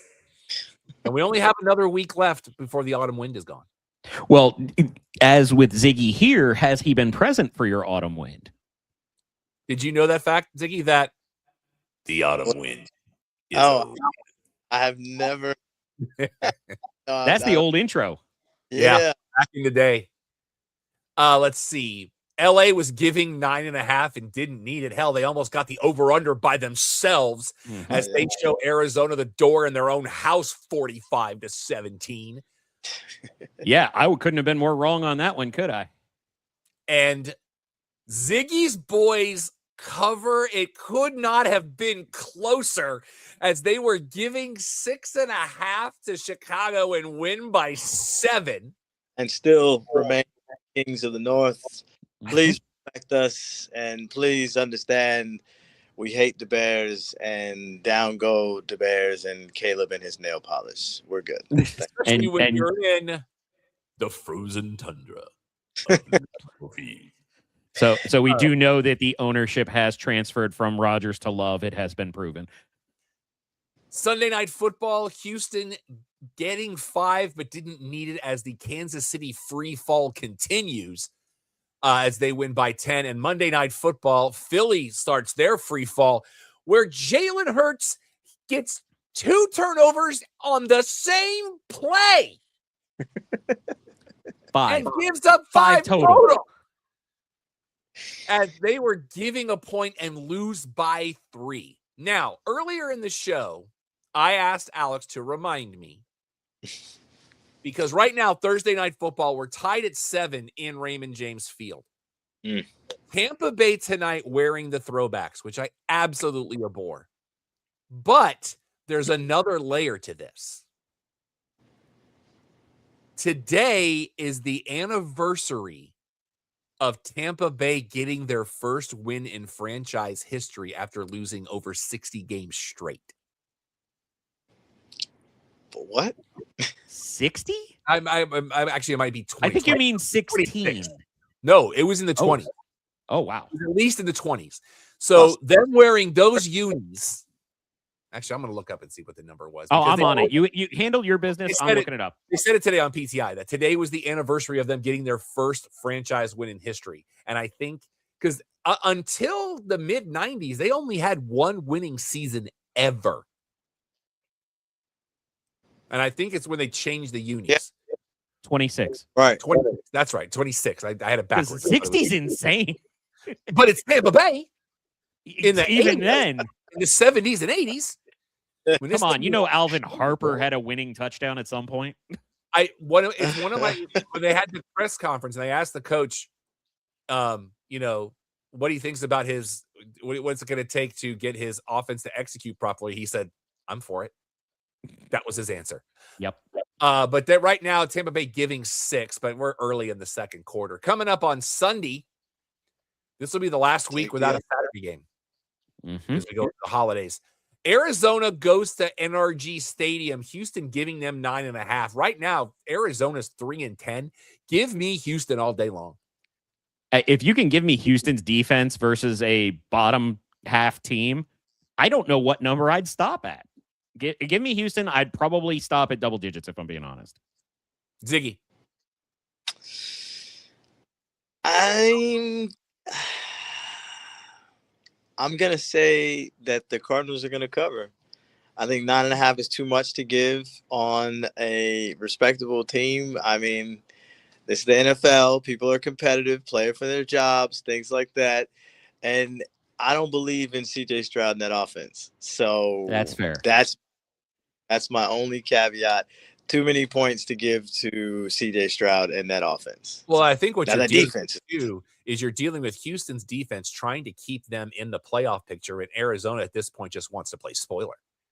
And Ziggy, don't take away my boy Ozzie possibly getting 2 scores on pick sixes or fumble returns. Don, what you got? Started at 7.5, and now it's 9. That just keeps the people are taking Houston. I'm going to take Houston. Jets go to Don's Jacksonville Jaguars. Jacksonville Jaguars. I love it. 2 touchdowns. This is a minus 13.5. And I'm still taking Jacksonville. And don't go back in time and tell me that Okay. 15. I can start in this one because this started at 12.5 and it keeps on going just like the last one. I got to take my dark horse all year. I'm on the positive by taking them every week on this. So do you know what? I'm taking the Jags. They're going to cover. They're the dark horse. I have faith in them more than my Steelers this year. I love how we're referring to a 2-touchdown favorite as the dark horse right now. But this is a split for me. If Tyrod can go, and I haven't seen him ruled out yet, Jets all day. If he can't go and we're relying on Brady Cook, I got to lean Jags. I don't think it matters who. The Jags are on fire, and the Jags are going to the playoffs. Maybe a possibility of running through the AFC because they're the team that, besides Houston, that nobody wants to see. That defense is sneaky good. I am taking the Jags to win and cover. And boys, this is week 14, and we have 4 games with double-digit lines. Yeah. Isn't this 15? 15. Oh, it is 15. Yeah. 4 games with double digits. That's the first one. Here's the second one. Philly giving 11.5 to the Raiders. Philly is having issues. Actually, no, Philly's not having issues. They're having subscriptions because they can't stop them. I hate to say this because it's weird, but give me Vegas plus 11.5. If Philly has subscriptions, the Raiders have Reader's Digest showing up on a weekly basis. I know that's a lot of points, but I have seen 0 from the Raiders that say they can score, and at least Philly can score 14. So that might be it, all they need. Don, what you got? It was like 13.5. It's a lot, but yeah, Vegas has won 2 games, so they can score a little bit, barely. But I think Philly's trying to keep that thing for the playoffs and try to keep ahead, and a loss would kill them. They want to, show that they got some power for the rest of the year. I'm taking Philly. Zig. I honestly that line is crazy. Mhm. I'm gonna take. I don't trust Philly right now. Philly doesn't care about winning style points. They're better, obviously, head and shoulders, but they don't care about style points. They just want to win. I'm gonna take the Raiders. I don't believe Philly's gonna win by double digits. That's insane. Well, it is the early set game for a West Coast team going east too. Oh, okay. That does change. Never mind. Football Club taking goes Philly. to MetLife to play Yeah. the Giants, and the Giants are giving Football Club 2.5. Give me the snooze button. Yeah, like this is one. I'm if a I were Giants betting man, fan. which I am not. I would avoid this game like the plague. Ugh. But man, I this is one of those broken clock is right twice a day kind of games. I hate to say it, but give me New York minus 2.5. The Commanders are limping towards the end of the season, and I'm sad because man, they came out strong. To borrow or paraphrase Rob from earlier, give me the Giants because they hate me. We finally have a high pick and don't need it, and we can get all the capital we need, and they're going to win 3 of their last 4, wind up at like the 12th pick that nobody wants. It's going to be the Giants, and I'm going to be pissed. Start at 1.5. Mm-hmm. Washington has a better record, so I'm going to take them. That's the only reason.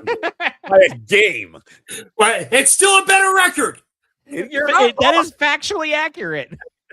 The Giants' real win already happened with Cam Scatabo walking into the facility. End of list. Ziggy.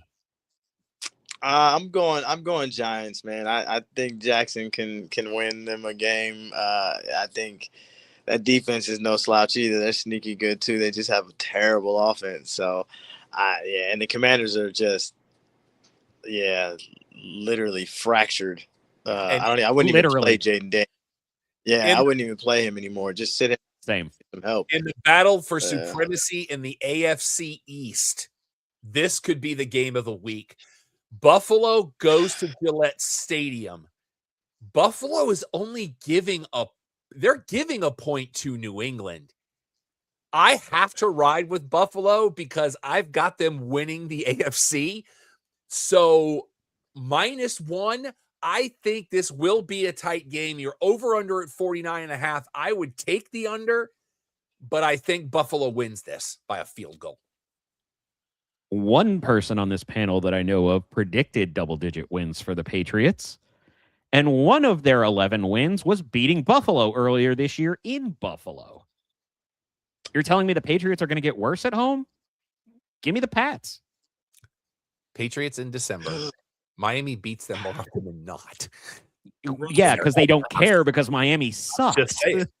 The record's the record, bro. Hey, Rob, I agree with you exactly what you said, basically, on Buffalo. And Buffalo's trying to hold on to that lead in the division because exactly it's on their heels. You mean New England trying to hold on to the lead? Yeah, I was going to say New England's holding on to the lead. And they're up by 2-3 games. I was looking at the wild card standings. I apologize. I will say, listen, as an honorary Buffalo Bills Mafia member, I love the Bills Mafia. I love the fan base.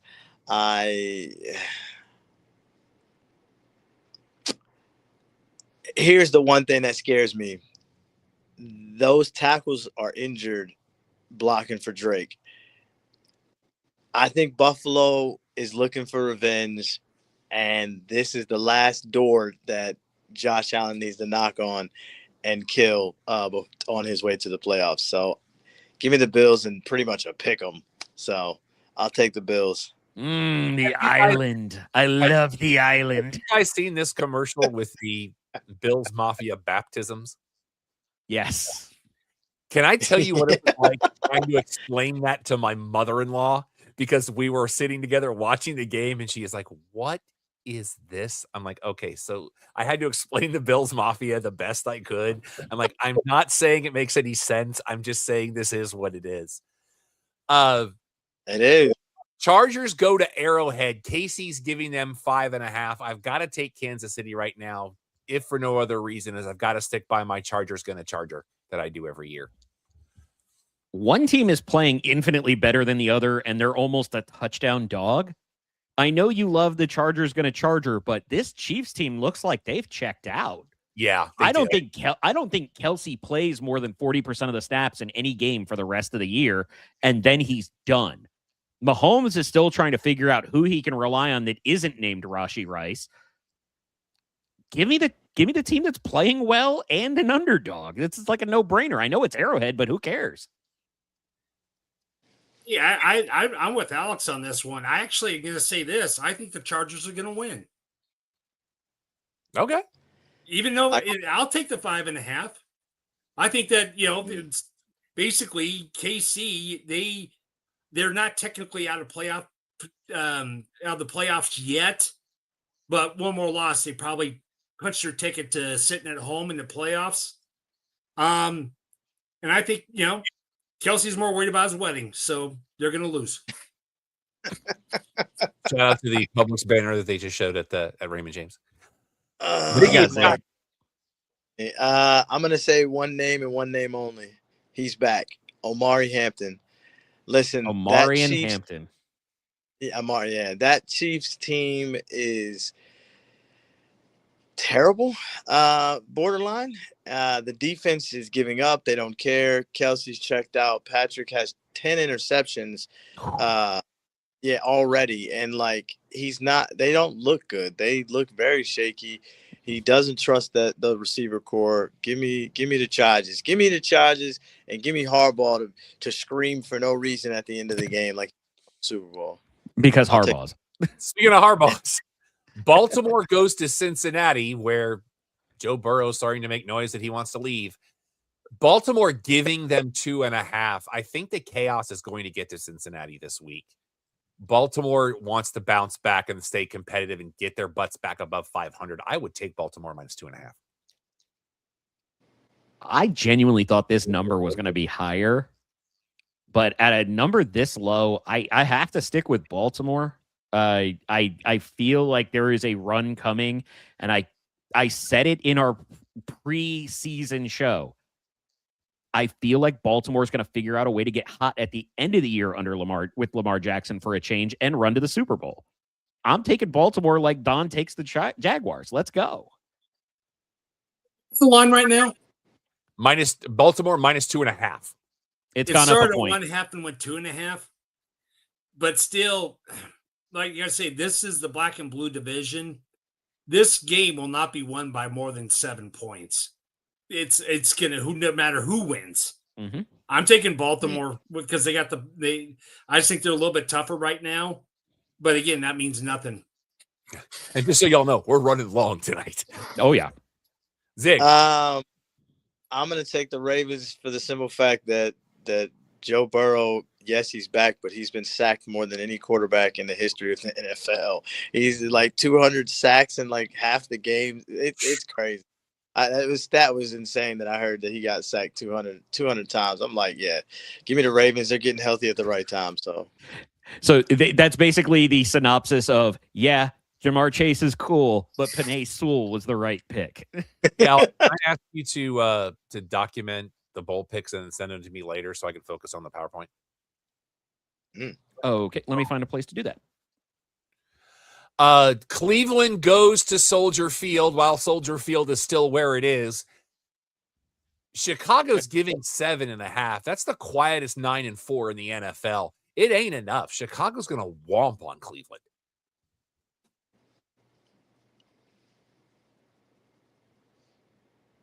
Anybody? Sorry, you asked me to do the sheets, and now I'm thrown off. Apologies. Which game are we going on? Bears, Cleveland going to Chicago. Chicago giving 7.5. Give me the Bears. Shador's going to get his butt whipped. I agree on the same. I hate the Bears. and I'm gonna go Cleveland just for the simple fact of I hate the Bears, and I Let's think get him up Shador. first. I think Shador's playing better than anyone gave him credit for. So, give me Shador. That is fact. It's time, baby. It's time. We get into the late set, and your next two games are the other two that are double-digit lines. Indy goes to Seattle, who is just tearing through everybody right now. Seattle giving 13.5. This game will not be pretty on any level. Seattle might hang a 50 burger on those boys. And the over-under Seattle's 40. definitely the win. Seattle's definitely the win, but that's just so many points. And the Colts, yeah, they lost Daniel Jones. Sauce has been out, but they were winning before Sauce got knocked out. This is a team that has been finding ways to win, and Seattle has actually not been as great at home, which is the big shocker for this season to me. And I'm still going to take the Seahawks because the Colts are going to have a couple of weeks to try and figure it out. Gentlemen. Game started at 10.5. Now it's gone to 13. I'm taking Seattle. Man, That Phillip Rivers negative bump. I was gonna say, are we all in unison on this? Listen, I don't care. Jonathan Taylor should be in the conversation for MVP. Absolutely. But it's not enough. Sam Darnold didn't miss much of a beat when he went there. He has thrown a lot of interceptions, but hey, JSN. I mean, yeah, no, I'll take Seattle and the points actually. Tennessee goes to Santa Clara. Niners giving 12.5. San Francisco right now is in the wild card if the playoffs started today. For them to hang on to it and stay competitive in the division, they're gonna use this game. Give me San Francisco minus 12.5. This breaks down to what your departments, when you're thinking of it as a business, the only thing Tennessee has an advantage in is kicker. But McCaffrey's going to score 6 while they're getting 3, if anything. Give me San Francisco. I'm in the same boat. Dig. I feel like you just disrespecting the San Francisco Niners kickers in the onslaught of rotation that they've had. You mean the competition? Yeah, I was gonna say that. Yeah, between Moody and everybody else that's been in there. But anyway, I'm taking the Niners. This is too easy. Cam Ward, 9 touchdowns, 7 interceptions. Like, enough is enough. This will be. He has also been playing better than he's getting credit for. For sure. He's just getting hit because he has no blocking. Yeah, I was gonna say, and no real receivers as of right now. So we'll see. In the game, I pray is not your local game. Carolina goes to the Superdome. Carolina has 70% of the wins between these two teams. And somehow it's above 500. And it's giving 2.5. What I have is the remote. But I would take Carolina minus 2.5. I don't care what New Orleans did to my Bucks last week. Everything in my being wants to take the Saints. I want the Saints to win this game. Outside of Tyler Shuck's runs last week, they looked like crap. I mean, give me Carolina at only 2.5. This team is actually clicking in every facet. Give me Carolina. Alex, are you going to be okay with that assignment, or do I just need to do it? No, I'm working on it. I'm Okay, I'm multitasking right now. I didn't want it to be too much. I want to make sure I was. Call me stupid, louder. I mean, I'm kidding you. 2.5 point thing. I'm taking Carolina because I think they'll win more than that. Zig. Rico Dowdle. Big game. Give me the Panthers, man. They're the only team that beat my Packers. We'll go from there. Lions at Rams. LA giving 6. I believe in MCDC. I would say give me the Rams give me the Lions +6. This is a team, again, that's also fighting for survival right now. They're literally right below the red line for the wild card by a game. This entire game is going to be dependent on how free Jahmyr Gibbs can get. Because here's what I really want to bet on with this game. Give me Stafford over. Give me an anytime touchdown from Adams. Give me Puka over 8 catches and 100 yards. Give me Kyron Williams to score a touchdown. Give me Balake Karoom to score a touchdown. The Rams are going to hang 40 on the Lions. Gibbs is going to have to score 4 touchdowns himself. Montgomery's going to need to get 1 or 2. St. Brown's going to need 1 or 2 to keep up. I actually think the Rams cover this. If it got over a touchdown, I'd flip it, but at less than 7, give me the Rams. Detroit needs to win. I think they're actually going to win it. So I'm taking Detroit. Yeah. I just don't think it's enough. Rams offense is just on fire. Matt Stafford also should be in the MVP conversation. Mm-hmm. I mean, he's playing out of his body right now. So give me the Rams to win, cover, and go over 54.5 for the total game, because this is going to be a nice little shootout. Yeah. Don't think I didn't notice you loving me talking about all those overs for the Rams. In the last game of the late set, Zig, your Packers go to Invesco. And you're giving 2.5 to Denver. This to me is the proverbial trap game. Because on one hand, Green Bay is really coming alive, but on the other hand, Denver's not slowing down. Just because you're our special guest, Zig, I'm going to take your boys, but I don't feel good about it.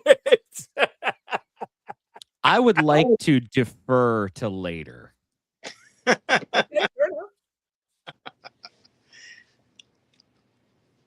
So, Don, go ahead. This one's close. What's the line again? Because it was 1.5. Green Bay -2.5. It was 1.5. You know what? I have to go. My bud Zig on this one. I'm gonna take the Green Bay. I appreciate a little love, fellas. I just want to let you know your money is safe, okay? Because not only are the Packers going to win, they're going to cover, and the reason they're going to cover is simply because Bo Nix ain't it. So they are, how do I put? The defense is clicking on both teams, right? Micah had a slow week last week, but that's because they be holding him every play. Listen, it is what it is.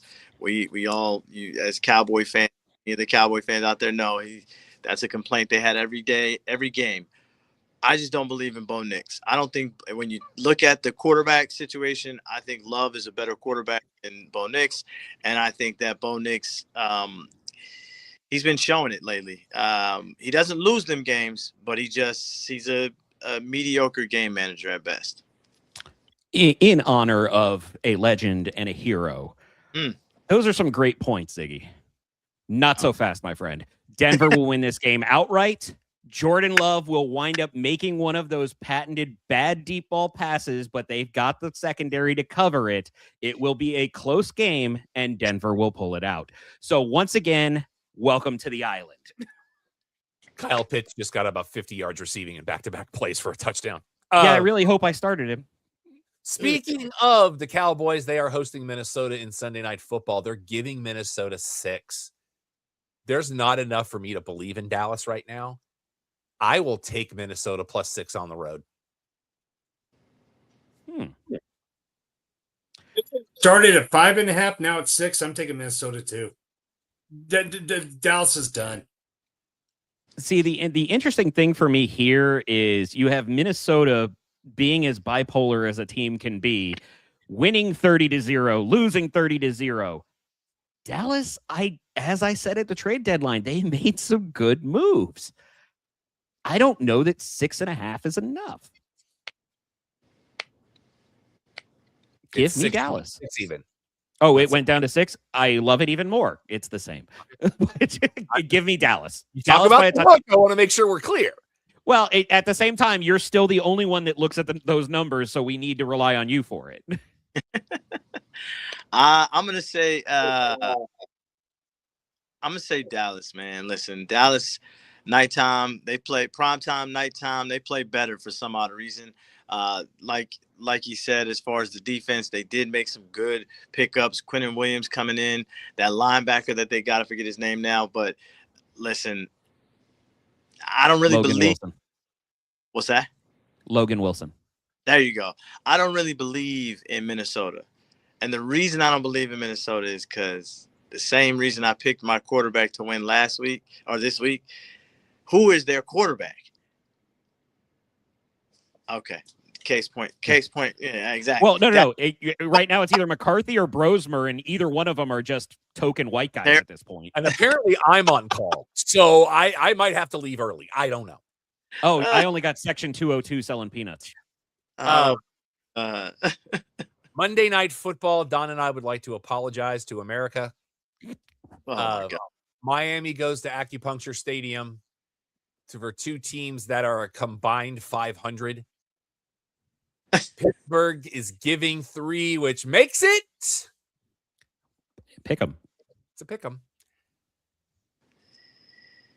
I don't know why. I got to take my boys. Home field advantage. No, I know. I got to take. Our favorite by more. Jesus Christ. 3.5. I'm taking. I got to go with my team on this one. I don't have faith, but I believe in Joe Hendry.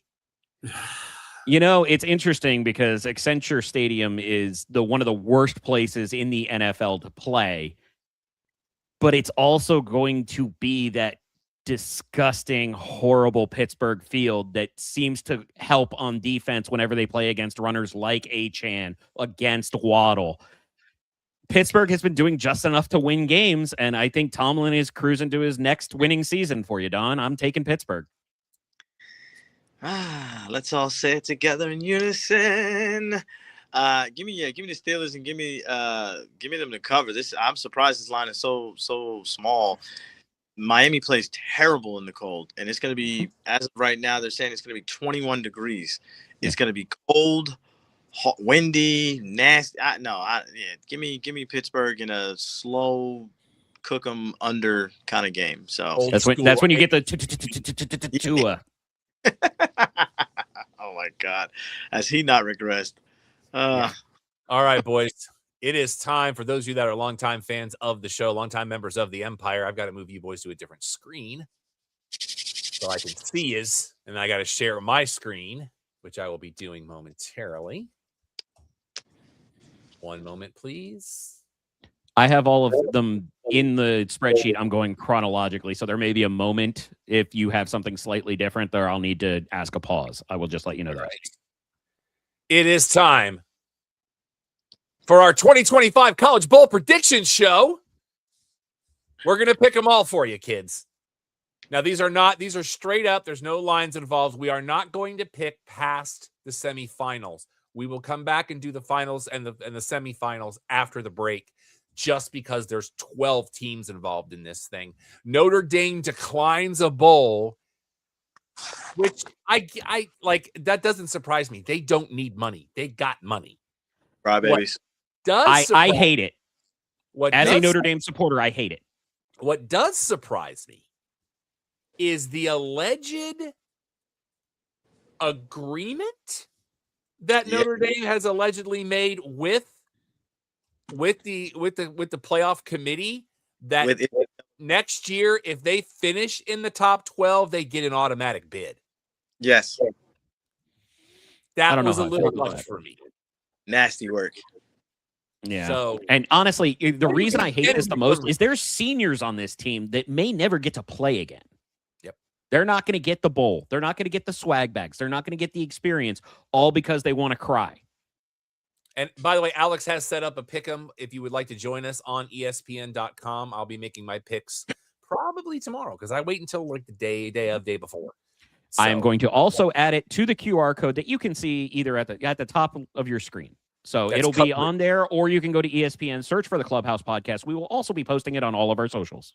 I need to move the QR code because it's Some of what Alex said, though. I see your point 100%, but they can make a beef why they should be in. But here's the thing: if you wanted to make sure you're in, you have less losses. That's So a good any point. team that did not make the playoffs, who are griping, have less losses. Be like Indiana. Be like Ohio. Well, let's get into it. We'll get there. We'll get there, Don. Yeah, let's get there because we got a lot of bowls to get through. Yeah. And I got such great compliments on the presentation last year. I just went back to the same presentation. So Love it.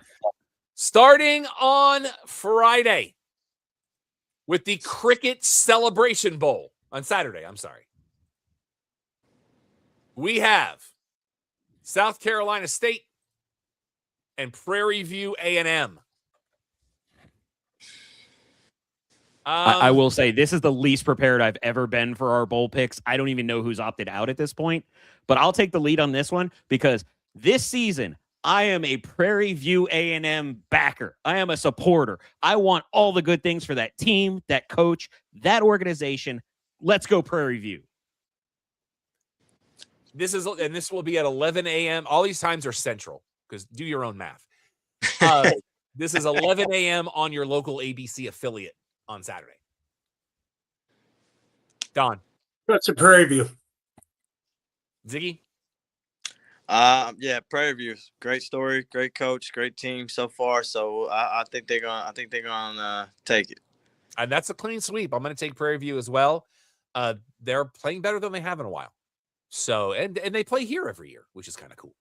Yeah. And don't leave during halftime. No, that's all sacrilege. Right. 7 p.m. on Saturday Central Time, we have the Bucked Up. I have to enunciate that. The Bucked Up LA Bowl hosted by Gronk. Bucked Up is an energy drink. They have a couple of It is. We have. Is that an endorsement, Ziggy? We have Boise State, which has a chapel in its parking lot where my mother got married, taking on the Huskies of Washington. Don, I believe you have honors at this point. Boise State. Okay. Zig? Yeah, give me Boise State. I think they've had some unfortunate L's this season, but Washington is terrible, so give me Boise State. Boise hasn't been the same since their heyday. And Washington, even in bad day or bad years, has still been pretty quality in the Pac Northwest. I'm sticking with Washington. You know what? I'm going to go with Alex on this. What? I'm with you. Mr. Boise on this show? I'm not Mr. Boise. I don't live there. My mom lives there. Eh. Although, beautiful area country. Love it up there. The blue field is weird. All right. We go to Tuesday night because they're not going to go up against Monday Night Football. 8 o'clock Central on the ESPN. We have the IS4S Salute to Veterans Bowl coming to you Because live. we needed an eye chart. Oh, by the way, Celebration Bowls at Mercedes-Benz Stadium and the LA Bowl is at SoFi because Inglewood's always up to no good. At the Crampton Bowl in Montgomery, Alabama, we have the former Troy State going up against Jacksonville State. Zig, you got honors. Tough. Never watched either of these teams, but heard good things about Troy State. So we're gonna go with Troy. Alex. I want to take Jacksonville State. I want to take Jack State. There's some history there. But this is a home game for Troy. Yeah. Give me that. Don. I like the name Jacksonville. I don't know either team, so let's go to Jacksonville, like my dark horse. I'm going with Troy as well. Like Alex, it's in their backyard. I got a buddy that at one time worked for them, so shout out to Troy. Formerly, I liked it when they were Troy State though, and I found a couple of logos for some of these teams that are like the one for North Texas. Get ready! Oh, I love that logo. Also, we now go to the 17th, which will be next Wednesday. live from Camping World Stadium in Orlando, Florida at 4 o'clock Central on the ESPN is the Staff DNA Cure Bowl. Staff DNA is a staffing company for HR professionals. They have an office over in Rockwall. In this game, Old Dominion takes on my alma mater in the University of South Florida Bulls. Alex, you have the honors. Old Dominion sucks running. Give me South Florida. Don. Say again. I said Old Dominion. All right. Zig. South Florida. Give me my Bulls. All day long. It's my boys. I'm just going to be interested to see where they put that stadium and what they tear down to put it up because there's no room on that. Zero. All right. In Orlando, so that's like up the street. So Yeah. another, An hour and a half. yeah. So. And then I could do it in an hour. On the ESPN, we go to Mobile, Alabama at Hancock Whitney Stadium for the 68 Ventures Bowl. We have the Regional Cajuns of Louisiana taking on, I'm sorry, who? That's right, the University of Delaware. The Fighting Joe Flacco's. I actually had to reread my screen. I'm like, because anytime you say Delaware, I just go straight to Wayne's World. Hey, We're in Delaware. But I will have to say 2 of my favorite people on the planet live in Delaware. So there is that. Don, you got the honors. Louisiana. Oh, sorry. Don? I said Delaware.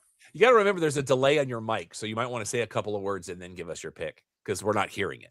Okay. So, Zig. And you see me looking over here because the boys are over here. They're normally here, just so everybody knows. Mhm. I'm birds if you want to, but Delaware is sneaky good. Won some money on them this season. For me, act like you've been there before, and I don't know that Delaware has, so I'm going with Louisiana. Up next, we go to next Thursday, 1 week from tonight. Actually, that's going to be Saturday. No, I hate doing math. It is next Thursday, the 18th. There's only one bowl, and it's right up the street from my house. This one was a last-minute addition as we go to the Star in Frisco for the Xbox Bowl.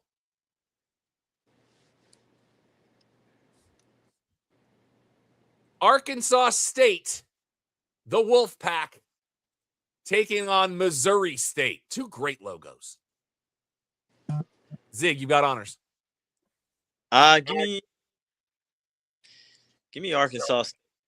Again, another team that I've won some money on, so had the honor of watching them and pulling my hair out. So there we are. Alex. I'm not going to lie. I can't even find this on the list. I think this was the one that I said was TBA, and I found it today. No, but what I'm saying is on the contest list, I can't even find it added yet. So it's Arkansas State and Missouri State? Correct. Well, I've heard of one of them, so give me Arkansas State. Don. Missouri State. Missouri. Shout out to my boy Mikey, who used to work at Arkansas State. So give me the Wolfpack. And it's red and black, and it's the Wolfpack. Don't turn your back on them. That's what I'm saying. Then we go to next Friday night, the 19th, 11 a.m. on the ESPN. That's Central Time. We go to Conway, South Carolina at Brooks Stadium for the Myrtle Beach Bowl presented by Engine. I don't know whose Engine's presenting this. Before we get too far away, Don, you were the only one that took Missouri State on the Xbox Bowl, correct? I think so. Okay, cool. The powerhouse matchup. Kennesaw State. Powerhouse. The Fighting Braun Breakers. Zig, I believe you have honors. Well, I didn't hear the teams. Kennesaw State and Western Michigan. All right, thank you. I'm gonna have to go Kennesaw State. Alex. I agree with Ziggy. Kennesaw State had to come on late. They're getting hot at the right time to win, and the Braun Breaker connection is real. Give me Kennesaw State. Don. I agree. Kennesaw. Let's make that a clean sweep. Yeah. How often do I get to say the word Kennesaw on air? That's all I'm saying. That's kind Up of up next. to you, really. 2:30 Central on the ESPN on December 19th. We go to the stadium currently being featured on Prime Video, Raymond James Stadium in Tampa, St. Pete, Florida, for the Union Home Mortgage Gasparilla Bowl. In this game, the Memphis Tigers take on the NC State Wolfpack. Alex, you have honors. I have, to borrow Ziggy's phrase from earlier, I have made quite a coin from NC State over the years, and I believe that'll continue by beating Memphis. Don. You go with Memphis. Why not? Because Penny Hardaway said no. Give me NC State. Another sneaky good. Listen, I don't really believe in Memphis. We'll just leave it at that. I walked there once. Don't you start. I've been on the campus of NC State, so give me the Wolfpack. What a way to pick. I like it. Let's see. Wait, Don, are you doing your normal picks this year, or are you just picking as they come? As they come. Oh, there's no game this year. Don used to have a pattern to his picks every year. Like one was like which team Coin was flips. closer to there. He would do coin flips. He went by colors one year. One time it was who was closer to Montana, Uh-huh. which was really funny when you had either side of the state covered and he freaked. All All right, guys, let's get into the first of your playoff games that will take place in Memorial Stadium in Norman, Oklahoma. What was your pick, Rob? I went NC with- State? Yeah. Okay. It takes place in Norman, Oklahoma, or as Ziggy likes to call it, the Promised Land. Boomer. As the Oklahoma Sooners take on the Atlanta Braves with a mullet, Mm-hmm. Alabama.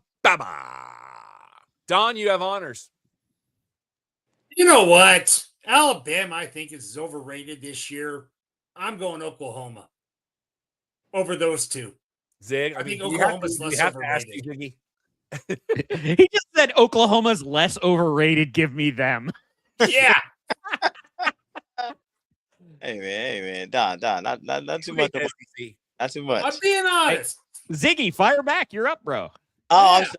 I didn't hear you. So listen, I think it's really hard to beat a team twice in 1 year. Alabama proved that against Georgia. They limped into the playoffs. They're blessed to be here, as Notre Dame would say. Oh, well, they'll say behind closed doors because they're blaming the ACC for it. But I'm going to take I can't go against OU, man. That defense is stout. I think Mateer, if he gets it together, he's going to blow past Alabama's overrated defense. Shout out to Don for the overrated comment. We're going to go Boomer. Alex. Rob, do you want to go before me or should I? No, please do. Hey, Ziggy, Here did we these go. two teams play earlier in the year? They did. What happened? OU won. And where was that game? And Alabama. Yeah, you think Oklahoma's going to lose at home if they've already beat the team on the road? Give me the Boomer Sooners. Luda. I agree. I think Oklahoma sets history to be the first team to win a playoff game with home field advantage. And Alabama's having a little bit of turmoil down there too. Today on PTI, very interesting scenario put forward. Lane Kiffin tells LSU to go pound stand and goes to Alabama. Well, I believe somebody referred to, what was that word, Ziggy? Lane Kiffin is a... Ho. Yeah, that's right. Can't turn a hoe into a housewife, baby. That's one way Hey, to put it. I had to deal with the hoe in Boca Raton, okay? Then he ditched us. I know how it feels. First round, game 2. We go to Calfield. in College Station as Texas A&M takes on Miami of Florida. Zig, I believe you have honors. Listen, I'm not a fan of either team. It's going to be electric in Kyle Field, though. I think that give it to you, baby. Give it to you. It don't matter. You's got some of the best defensive talent I've seen in years. Their offense is clicking. They were fighting to get in these games. Texas A&M ain't seen nobody like this in a while. So give me to you, baby. Alex. I am shocked. I am mildly shocked about that, and I wonder how much of it is actually just hatred for A&M. Because I also have that same hatred for A&M, but they're in the SEC. The U can go home. A&M. Don. Alex on this. I think A&M. Miami's, I think, too flashy this year. Oh. I've said it before. I'll say it again. I am not referring to them by a single letter until they actually win something. And it ain't going to be this time. Give me A&M. Oh. You're in Kyle Field's a tough place to play, especially with what's on the line. In your third first-round game, we go to Oxford, M.I., Crookletta, I, Crookletta, I, Humpback, I. As Ole Miss takes on the Green Wave of Tulane. And if you don't think there's going to be pre-gaming in that parking lot, brother, you better think again. Hey, that's going to be the best part of the game. Alex, you have honors. Might be the only competitive part of the game, too, because I feel like there's about to be an Ole Miss mud hole stomped in Tulane. So give me that. Don. They got this weird thing, but I don't know how Tulane got in over some other teams. Oh, wait till you see some of these other matchups. Hold on a second. Wait. I want to clarify. The guy that says win more games, lose less games, sees Tulane, and let's check the notes real quick. Check the notes of the last. Tulane. Things changed in the last 20 minutes. It's Let's check 11 the in Tulane goes 11-2, and you're like, I don't know how they got in. Well, over my Fighting Irish. How many losses did they have? Yeah, shenanigans. How many losses did they have? I think Tulane's gonna get stomped. Yep. But here's the thing: if the Irish got in, they get stomped too in the end. They're not. That's the Irish won't win the whole thing. So I'm gonna say Ole Miss. Zig. One of Tulane's two losses was to Ole Miss. It was at Ole Miss, just like this game is, and it was 45-10. I don't see why history doesn't repeat itself on this one. So Ole Miss to cover the over, whatever we need, because they're going to prove that they don't need Lane, and they're going to prove it on the backside of Tulane. So belt to ass. I don't know. This is going to be ugly. Yeah. Oh, and let's just say that there's also the anger factor here with the Ho leaving town. Ole Miss wants to dunk on Lane Kiffin, and they are going to posterize Tulane to do it. Yeah. Or Tulane. Hey, credit to Tulane having a great season and getting into earning a spot in the college football playoffs. Here's your participation trophy. Enjoy New Orleans. In your last of the first round games, we go to Eugene, Oregon. I love this logo for Oregon. I've always loved this. Is it the Donald? Oh, no. No, I love this. Mm.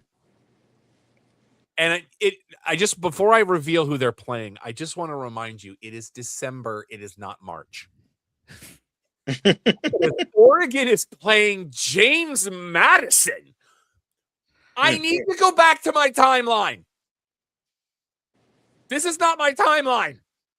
And I just want to clarify before somebody says anything, they did go 12-1. Again, let me reiterate my point.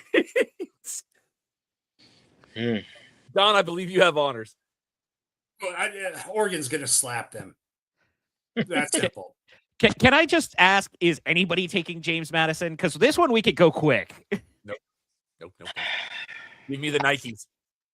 I'm not going was to it? take Madison, but I am going to say that they might cover the spread. That I will agree with. They But might. to give you an idea, if you do a straight up bet, you have to win or you have to bet $21 on Oregon to win one. One. Just analyze that. The math ain't mathin'. Mm-mm. All right, 22nd of December. By the way, just real quick on your times on the 20th for your round games. 11 a.m. on ABC and ESPN, 2:30 and 6:30, all on TNT, True TV, and HBO Max for games 3 and 4. 22nd of December, because apparently we're not having Monday Night Football that night. How are we? It's a daytime game, though. We go to the aforementioned Boise, Idaho, for the famous Idaho Potato Bowl. Baked potatoes. As the Washington State Cougars take on the Utah State Aggies. Like that logo, too. Ziggy, go. Washington State.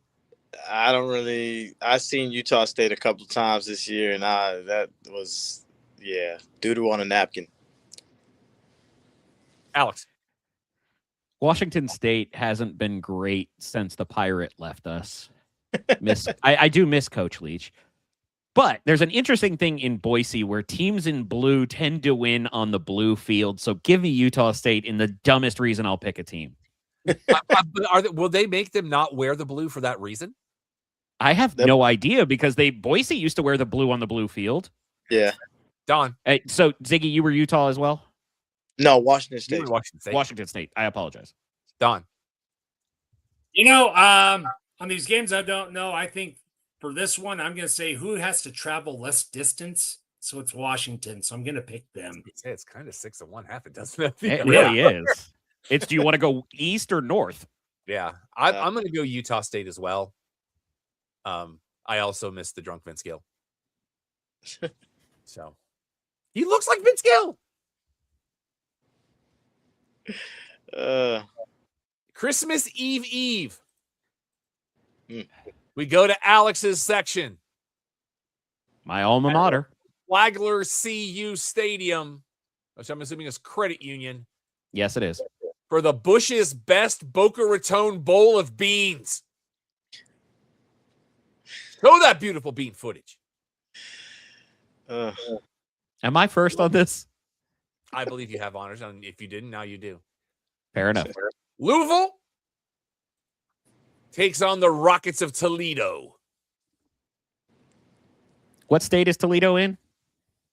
Your least favorite state in the union? Yeah, give me Louisville. I'd take the L just not to pick them.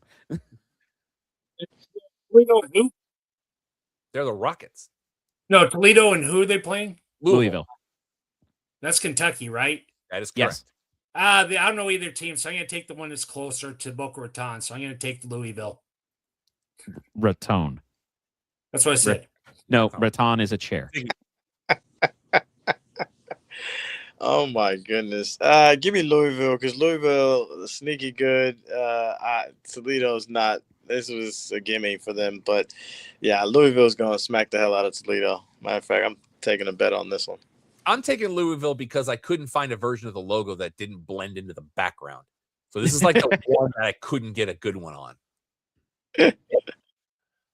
Let's You should have see. just put up a picture of Teddy Bridgewater. Let's go back to Nollins in the Superdome, 4:30 p.m. Central on Christmas Eve for the R&L Carriers New Orleans Bowl. That's right. I said it differently both times. The Hilltoppers of Western Kentucky take on Southern Miss. Don. It says less travel, so I'm going to, because I don't know either team, so I'm going to take Southern Miss. Zig. I'm going the opposite way there, Don. Give me your Western Kentucky. Go for it. I really want to lean Southern Miss for the idea that school is close enough to New Orleans that they may not fall for the trappings. But Western Kentucky shows up during bowl season, puts on a show, has some actually really decent discipline with that coaching staff. Give me the Hilltoppers. And I believe with, Rob was present when I pushed their mascot. I like the Hilltoppers too in this. I like that logo. I like that version of the logo. By the way, Alex, did you see what the vertical looks like with the screen sharing? Yeah, it looks great. Looks cool. Looks great. All right. Next up, 8 o'clock Central on Christmas Eve. We go back to the Star in Frisco for the Scooters Coffee Frisco Bowl. That will feature UNLV, and I was today years old when I realized that logo is the Vegas sign.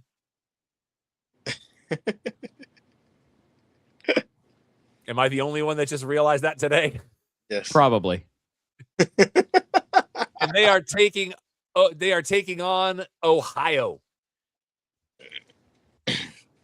Zig, you have honors. This is basically pick the lesser of two evils. Give me UNLV. Alex. I will take the greater of two evils with UNLV. Don. My cousin played for Ohio. UNLV is traveling less distance, so I'm going to take them. I'm going to take Ohio just to be a contrarian. Oh, there you go. Somebody's got to be on the island when Alex isn't. So Don's been on the island quite a bit today. Let's go to Christmas Eve at 7 o'clock p.m. Central, which will be about 4 in the afternoon there. Because if you're going to play on Christmas Eve, it may as well be the Sheraton Hawaii Bowl at the Ching Complex in Honolulu. This will feature Cal, which that logo looks great on that background. Yeah, it does. Against Hawaii. Alex, you have honor. This is one of those ones where I feel like Cal's going to get themselves in trouble with all of the vacation stuff in Hawaii, even though they normally play in Hawaii. Excuse me, Hawaii. Give me the Rainbow Warriors in Hawaii. Home game. Don. I know are they teams, so they got the home field advantage. They don't have to travel. So I'm taking Hawaii. Zig. For the reasons that you all said, or Alex said, that Cal they played them already and everything like that, home field advantage. I think Hawaii's gonna fall asleep at the wheel. Give me Cal. Oh, Cal in the Pac-3. Give me Hawaii as well. They need to sleep in their own beds. Yeah. We go to Boxing Day. So wait, was that a clean sweep for Hawaii? No, yeah. Cal. Oh, I apologize. I'm trying to play catch up here. It's all right. Boxing Day at noon Central on the ESPN. We go to Ford Field in Detroit for the Game Above Sports Bowl. In this particular contest, Central Michigan takes on the Wildcats of Northwestern, a team that has been unstable this year. Zig. Central Michigan? This is question mark? Yeah, Central Michigan, I guess. I guess both. I mean, they're both not far from Ford Field. I don't know. Give me Central Michigan. Alex. You know, it's interesting. I'd be curious to see who actually is closer, because I think Chicago is closer to Detroit than the campus of Central Michigan is to Detroit. Yeah. I'll take Northwestern. Don. I think they're closer, so I'm taking Northwestern. They have to travel less. I want to give love to Mike Wilbon. I'm going to take Northwestern as well. Hey, I'm on an island again. Yeah, Donde. I thought that was your first island pick, Zig. No, Cal, Hawaii. Oh, that's right. Yeah. Damn, I would good like notes, to taking also notes. send a shout out real quick to sportslogos.net. That's where I found all of the current bowl logos. And they've actually got a page where you can see every iteration of that bowl's logos, even when they change names. It's kind of cool. Sportslogos.net. Go check them out. And they're Canadian, which is even crazier. Hey. All right. Boxing Day at 3:30 Central, also on the ESPN. We go to Phoenix, Arizona, and Chase Field, which recently hosted the Royal Rumble, for the Rate Bowl. That's literally the name of it. We have the Lobos of New Mexico taking on the Golden Gophers of Minnesota. Alex. Oh, let me get back to this one. Just a moment. See, every time I see Minnesota's highlights, they look like they're doing something, and New Mexico always pops out of nowhere, qualifies for a bowl. Brian Urlacher's on the sidelines, and just for Ziggy, because we can't say the first word, but the Bears, I'll take Minnesota. Don. Appreciate that. Lobos travel less, so I'm going to pick them. All right. Zig? Give me Minnesota. I think they're head and shoulders over better than New Mexico. I don't care about the travel too much because they're used to traveling with the Big Ten. So, yeah, give me Minnesota. I'm going to put Don on the island. Give me the Golden Gophers. All right. Oh, that one I knew was coming. Also where Ric Flair went to college. Whoa. Your primetime game on Boxing Day, 7 o'clock Central in our Fairburg. A game I went to once, and it lasted 5 minutes and got rained out. But this was at Gerald J. Ford Stadium for the Serve Pro First Responder Bowl, as the school for people that didn't make it into Miami, Florida International, T.Y. Hilton catching strays.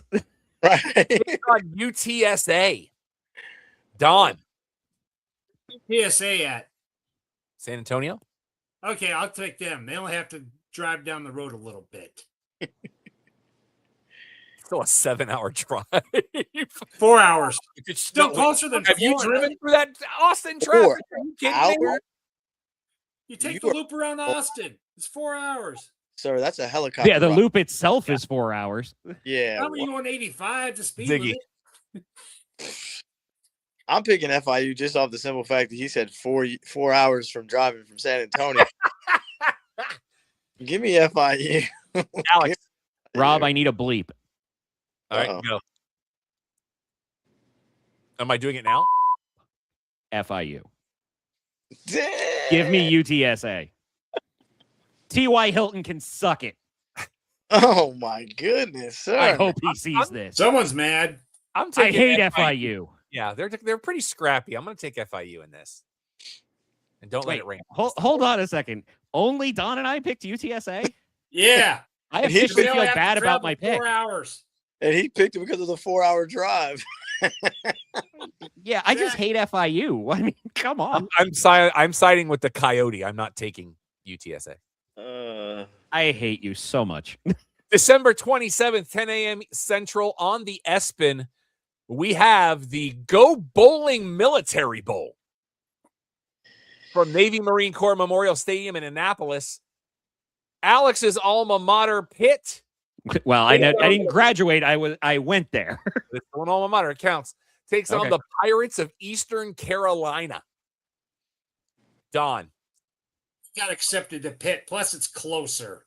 So, No, you know you- what? I'm taking Pitt. Ziggy. I'm taking Pitt as well. I'm taking. Alex. PITT, let's go Pitt. I miss my Oakland Zoo. Call that a sweep just because Eastern Carolina ruined South Florida's season a couple of years ago. Oh, it's okay. You could say you hate Skip Holtz. No, I have a friend that went to that school, so I can't dog it too bad. Shout out to my friend Sarah. Man, I don't In think the- I like anybody in one enough of to do that. Craziest names for a bowl ever. 11 a.m. on ABC, December 27th, we go to the Bronx for the Bad Boy Mowers Pinstripe Bowl as Clemson takes on Penn State. Ziggy.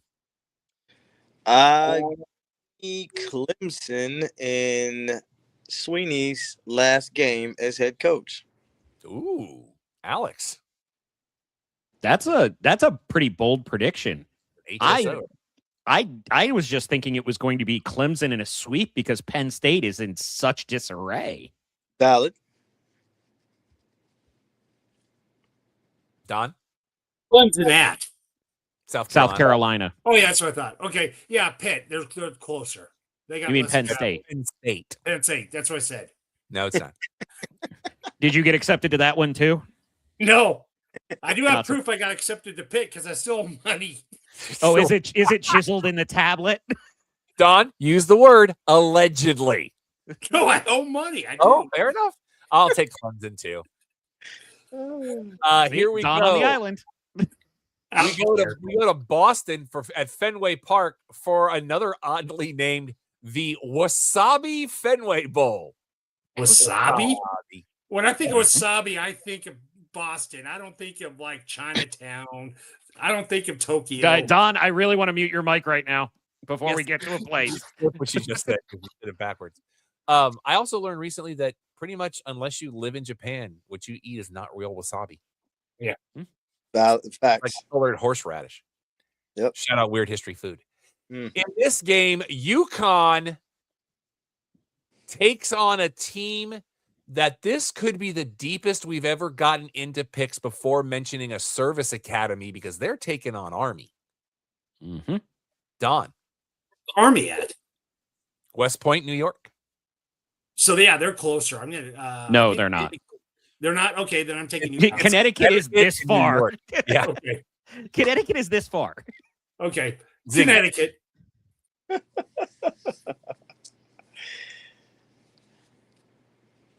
Zig. Ziggy? Can both teams lose and that Fenway Park go up in flames? Wow. I'll take Army. UConn just doesn't do it for me at all on the football field. They're a basketball school. I don't even know how they got in the bowl in the first place. We also live in this world where James Madison is in the playoffs. So And as we see with every one of these bowl games, discipline, people not getting in trouble. Give me Army. I have a policy. I live by a code when we do bowl picks. I'm not starting now. I will not pick against the service academy. And only 2 of the 3 are in this year. Oh, yeah. Let's go back to Orlando and Camping World Stadium for a bowl of the shirt I used to have. The Pop-Tarts Bowl. Best bowl out. Until they murder the mascot. Yeah, where the winning team eats the mascot for some reason. What's that shirt? I wore it out, Don. Oh, okay. BYU and Georgia Tech. Zig.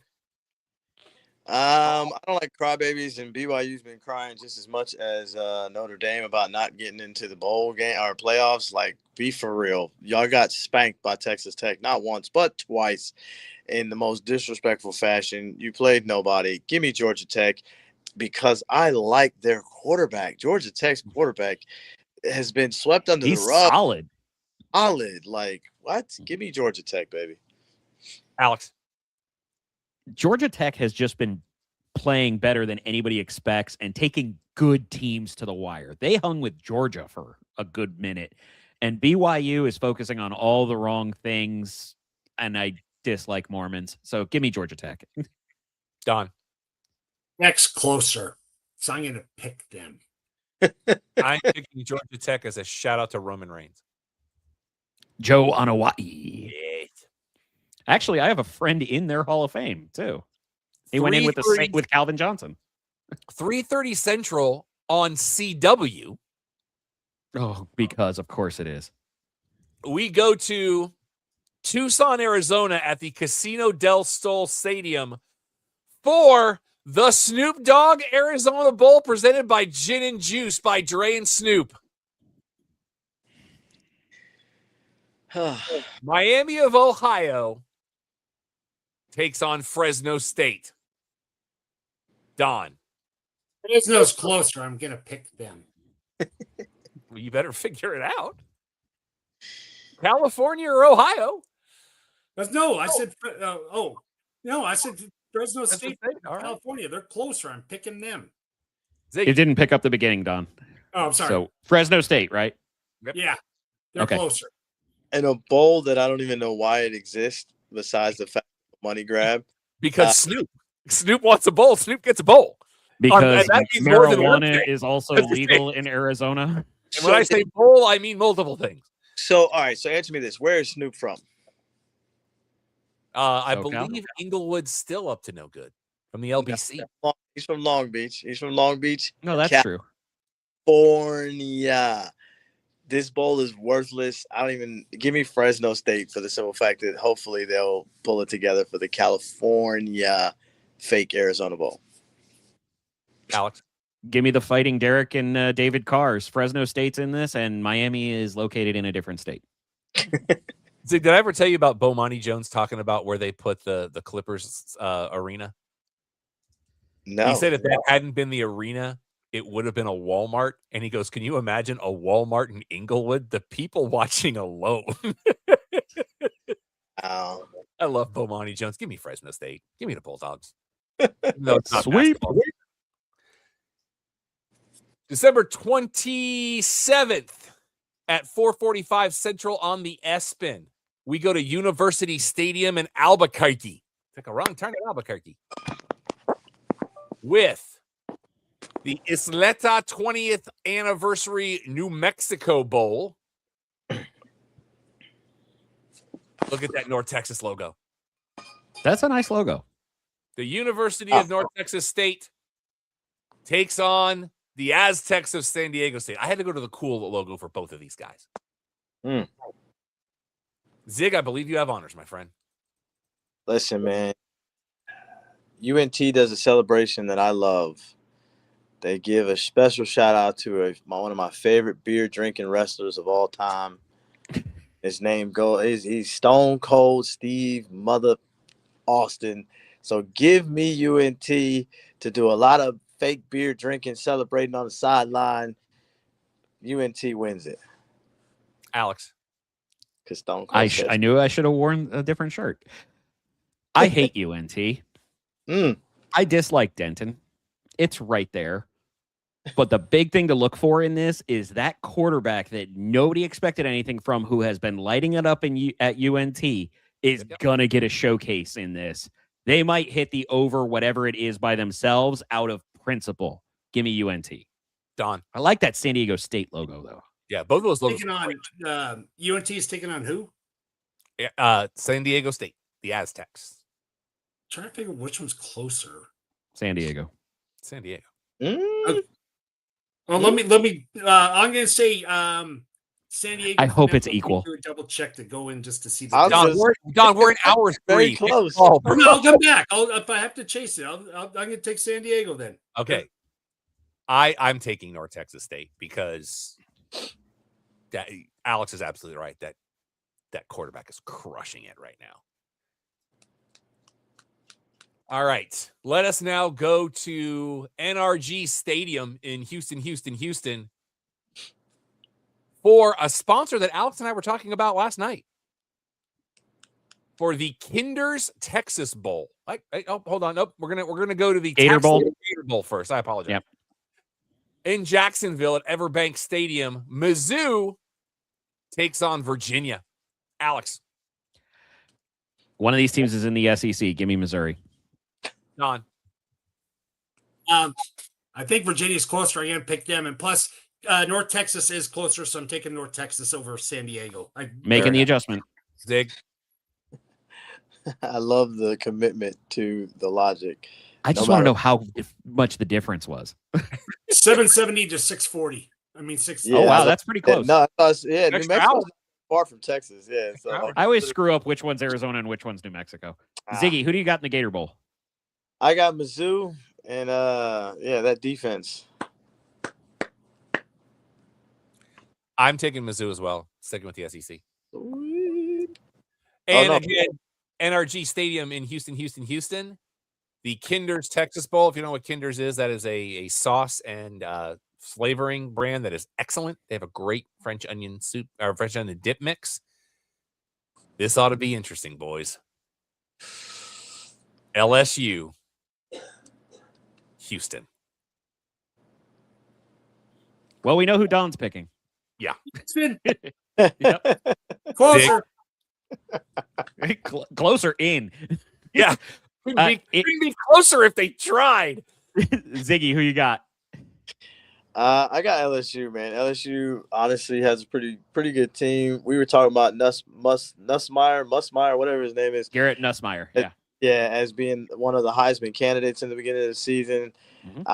I U of H, nah, they ain't got enough for that. So LSU. Give me LSU. Alex. I honestly thought I was going to be on an island here. I am also taking LSU because you have the middle to lower players are going to be trying to show out to maintain their spot. And I feel like there's going to be big players going off trying to transfer or possibly stay. LSU's more motivated. Houston should win this game by a mile, but I'm taking LSU.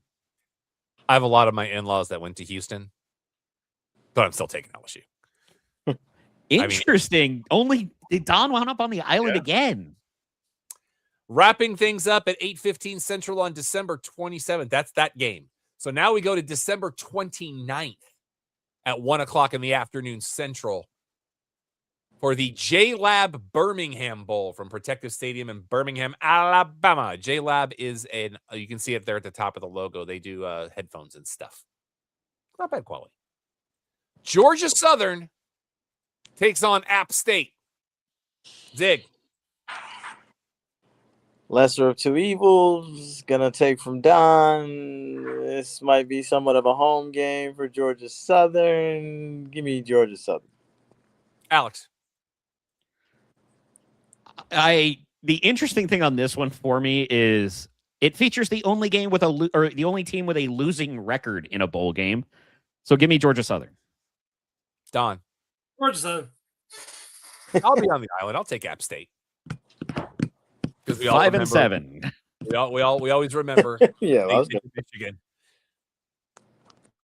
We'll always have Michigan. New Year's Eve at 1 o'clock Central on the ESPN. We go to Louisiana for the Radiance Technologies Independence Bowl. Coastal Carolina and La Tech. Alex. I have a soft spot in my heart for Coastal Carolina, but they're going to get stomped. Give me Louisiana Tech. Don. Which one's closer? One of them is in the same state. Don, Louisiana Tech in Shreveport, Louisiana. I mean, at least it wasn't called the Shreveport Bowl like it used to be. Yeah, it's Louisiana. Zig. Yeah, give me La Tech as well. Yeah. Sweep it. Okay. Sweep it. Although Coastal Carolina's got a better logo. That is true. 4:30 on New Year's Eve. We go to Nashville, Tennessee at Nissan Stadium for the Liberty Mutual Music City Bowl. Is that supposed to be the Oh, that's a musical note. I'm like, is that supposed to be the emu's face on that thing? Tennessee takes on the Fighting Illini. So if you're a big hip hop fan, this is the TI Bowl. Alex. You're welcome for that. I don't. It's the It Bowl. Give me Tennessee. It's Tennessee. Zig. Listen, Illinois last year, pretty good team. Upset a lot of people. Did some things in the beginning of the year. We thought they were going to be something special. Same thing for Tennessee. Thought they were going to be something special. SEC, this is the year that the quarterback, Give me Tennessee in the most disappointing Music City Bowl we've ever had. Alex. Oh, I thought I already said Tennessee. Okay, so it's just me then? Sorry. Give me 10. Oh, you're taking Illinois. No, I'm taking Tennessee. Oh, okay, so it's a sweep. Yeah. All right. New Year's Eve, 11 a.m. Central. Tampa, Florida. Raymond J. Stadium. Oh, I got this one backwards. What did I do? Oh, because you should have the Alamo Bowl on the 30th at 8 Alamo p.m. Bowl on New Year's Eve. I missed that one. So we go San Antonio, USC, TCU. Alex. USC. Don. Me, of course. USC. I'm taking TCU. I got you, Ashley. Now I feel even better. Pick. Right, no joke. New Year's Eve, 11 a.m. on the ESPN. It's the ReliaQuest Bowl. Mm. The Hawkeyes of Iowa. The Vanderbilts. The Commandants, if you will. Don. It's closer. I don't know where Vanderbilt's at. Vanderbilt's Vandy's in Tennessee. Tennessee, yeah, So they're closer? technically. Okay, I'll pick them. Zig. Listen, Vandy's good. Don't get me wrong, but they don't know how to play that Iowa ball. Give me Iowa. The Alex. Theo Vaughn magic is over. Theo Vaughn has never had magic. He's just had STDs. Oh my god. Interestingly enough, I want to take Vandy on this one, but I feel like Pavia is a coin flip to sit it out, and that team falls apart without him. Plus, Iowa is always disciplined. Like I say, give me Iowa. Give me the state of my birth. Oh, yeah, that's Iowa. Yep. I had a moment. Okay, I keep throwing. I was waiting for the drop. I was waiting. I was like, is he going to say it? All right, go. New Year's Eve, 1 p.m. on CBS and Paramount Plus. We go to El Paso, Texas, and Sun Bowl Stadium for a game that I have a commemorative pin. In that case, right over there, it's the Tony the Tiger Sun Bowl. Great. Arizona State takes on Duke. And again, it's not March, I promise. Zig. Oh, give me the scrappy Arizona State. I love their coach, alumni. Duke is okay. They got to pull some things, but I like Arizona State. Alex. I feel like this is one of those matchups where somebody was just getting cute because it's the Sun Bowl featuring the Sun Devils. Give me the Blue Devils. Alex. Don. In Arizona, they're closer. We play to win the game. Give me Arizona State. Okay, there's my island finally. 2:00 New Year's Eve. We go back to Orlando, Florida, in Camping World Stadium For the 87th time. as worlds collide in the Cheez-It Citrus Bowl. Why not? Texas, Boo. Michigan. I'm just going to go ahead and put Michigan down for Ziggy. Alex.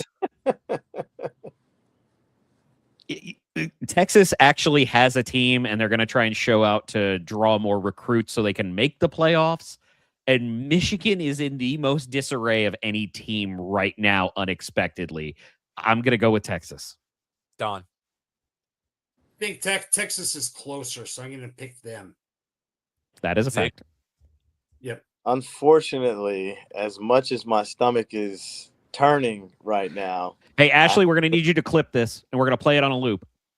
I have to agree with I have to agree with Alex. Michigan's recent turmoil. I mean, my God, man. Yeah. Make it a sweep. My heart goes out to the people in Michigan. Mine doesn't, but still. I love that I have to change Michigan to Texas for Ziggy. Now, remember, Ashley, we want to clip him, cut it together. Ziggy loves Texas. No. Okay, we're going to put that on all the socials. 2:30 on New Year's Eve, ESPN, from Allegiant Stadium in Las Vegas, Nevada.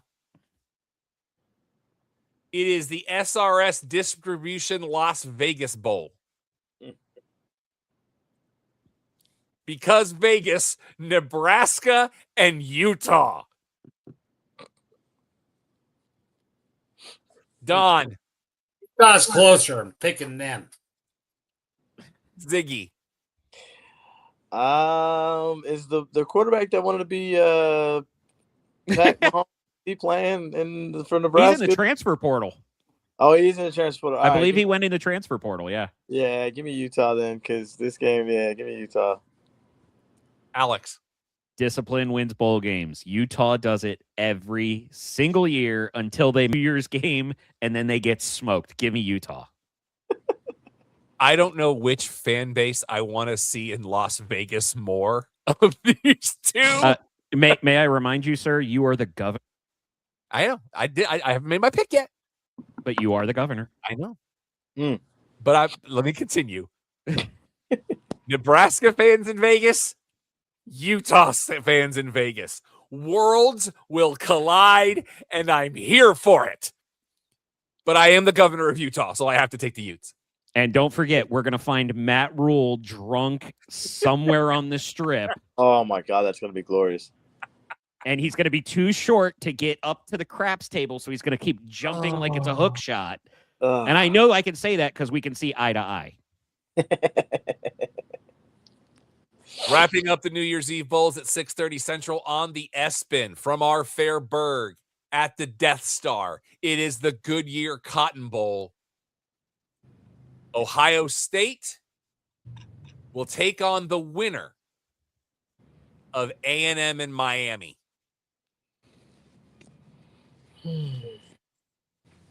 Alex. Don't make me say it. You're going to say it. Suck eyes. Don. Now clip that. Now, Don, Wait. you got to remember who you picked in A&M versus Miami, so you can pick it. Are they going to be closer? No, Ohio's going to slap whoever they Okay. wins. It's it. He gives up on that. Smart man. This is the playoffs here. These are teams I know. Yeah. Yeah, Ohio State looks like they're on a run for, unfortunately, another championship back-to-back. So, yeah. This will not be fun for A&M fans. This will not be a good night. Miami fan. Hey, it would still be bad for A&M fans if Miami wins. I picked A&M in the other game. Oh, no. He's the only one that didn't. So he's New saying Year's Miami. Day, 11 a.m. Central. Also on the ESPN. Everything except one will be on Fox. So if I don't say it, it's ESPN. The Capital One Orange Bowl from Joe Robbie Stadium in Miami Gardens. Texas Tech, which gets a bye, takes on the winner of Oregon, James Madison. Don. I think Texas Tech's going to win no matter who wins that. Zig? Surprisingly, I agree with Don. Texas Tech has spent a lot of good money on that defense. Oregon's quarterback is a big question mark. That offense is still clicking, but just not clicking like they should be going into what arguably is going to be a really, really tough game for them. Give me Tech. Give me the Red Raiders. Alex? Sorry, I was muted. I feel like this is one of those times where college teams with a longer layoff tend to struggle. And I think Oregon's going to be running all over them by the time they get it figured out in the second half, and they're going to try and play catch up, and Oregon's going to be too far ahead. I agree with Alex. I think Oregon's going to go on a roll here.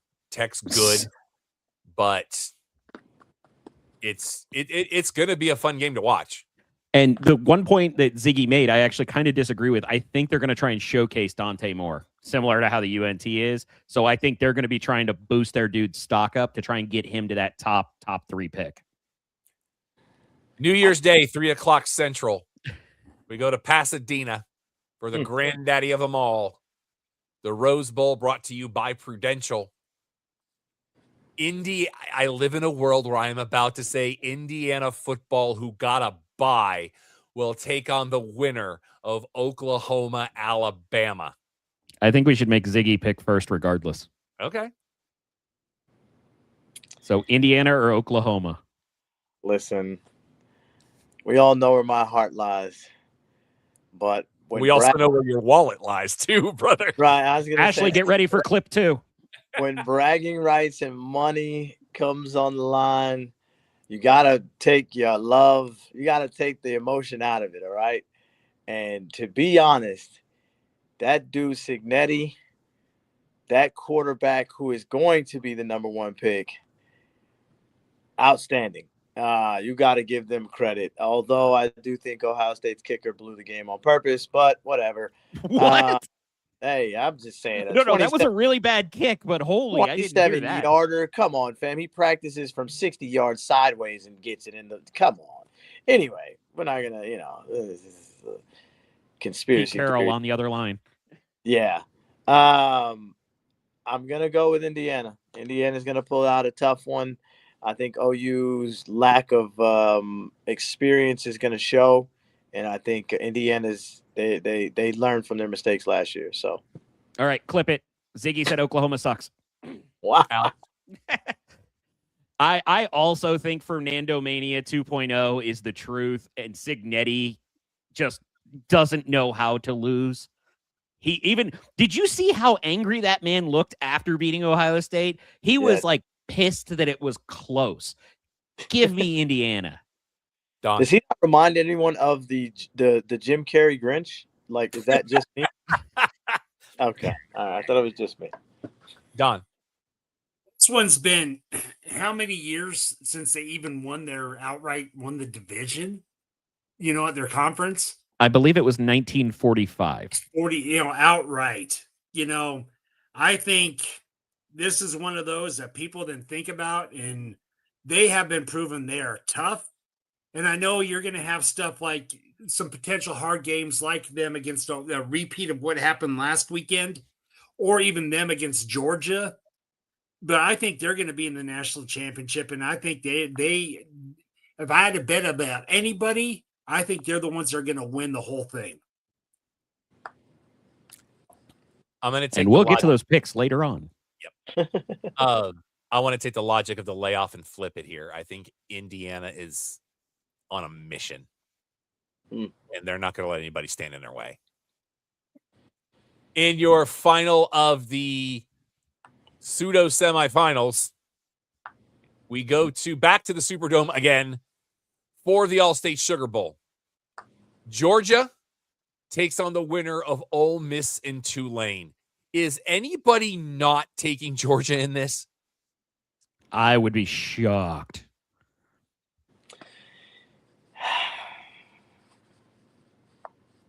Silence. I believe it's Georgia across the board. Is that correct, guys? Yeah, Georgia's across the board. Ole Miss. Oh. No, I want to make sure I get from everybody. Don, are you on Georgia? Georgia. Rob, all right, let's roll. January 2nd at noon Central. We will be in Fort Worth, Texas for a game I have attended many, many times. The Lockheed Martin Armed Forces Bowl. Texas State and Rice. They're both in Texas, Don. Yeah. I like that, right? So, Zig, do you know the story of the clock tower in Austin? No.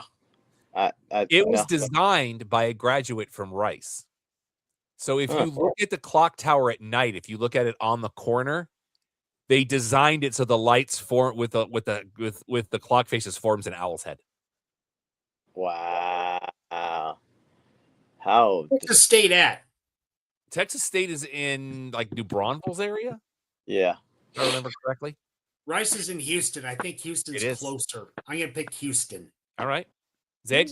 Wait, so you mean you're picking Rice, correct? Rice, yeah, sorry. Okay. Yeah. Zig? Although the logic is not there, but the Rice pick is sound. I'm going to go Rice. Alex? I lied earlier. Rice is the other team that doesn't have a winning record. In fact, has a losing record. I am taking Texas State. They do have a losing record. My niece They also had a tough schedule, though. That is true. My niece is looking to go to Rice, and so I will support her. Oh, And there's my island again. Any excuse I can give to tell that clock tower story just makes me. That's true. Giggle. January 2nd, 3:30 Central. We go to Memphis in Simmons Bank Liberty Stadium for the AutoZone Liberty Bowl. I like that logo that they shined it up like that. Navy, Cincy. Alex. Navy. Don. closer. Navy is well, in Maryland. and Cincinnati's in Ohio. And where's Liberty Bowl? It's in Memphis. Ooh, that might be another then one that where means it's really Cincinnati be close. closer, I think. Cincinnati. All right, they're gonna Bearcats. Zig. I'm going Navy. Just Navy just has a little bit more than Cincinnati can handle. But yeah, Navy. I'm not picking against the Service Academy. There it is. I will say I- the Cincy quarterback has some skills. Yes, Sorsby But- is good. Navy's defense is pretty solid. Yeah. Also, one of the teams that beat Rice. 7 p.m. January 2nd, we go to Charlotte, North Carolina. Bank of America Stadium for the most unstable bowl of them all, the Duke's Mayo Bowl. Ugh, disgusting. Mississippi State, Wake Forest. Ziggy. Mississippi State honestly gave a lot of teams problems in the SEC. I think they were a couple of whistles or bad drops or interceptions or fumbles, whatever, a couple stupid key mistakes from being a real contender to be in the playoffs or be at least in the fight for the SEC championship. They put up a good fight. Wake Forest is a joke. So, yeah. Mississippi State, the only team with a losing record I will take during bowl games since they are from the SEC. And I've already put in Don, Wake Forest is in North Carolina. So I'm play it taking as you them. will. Yeah.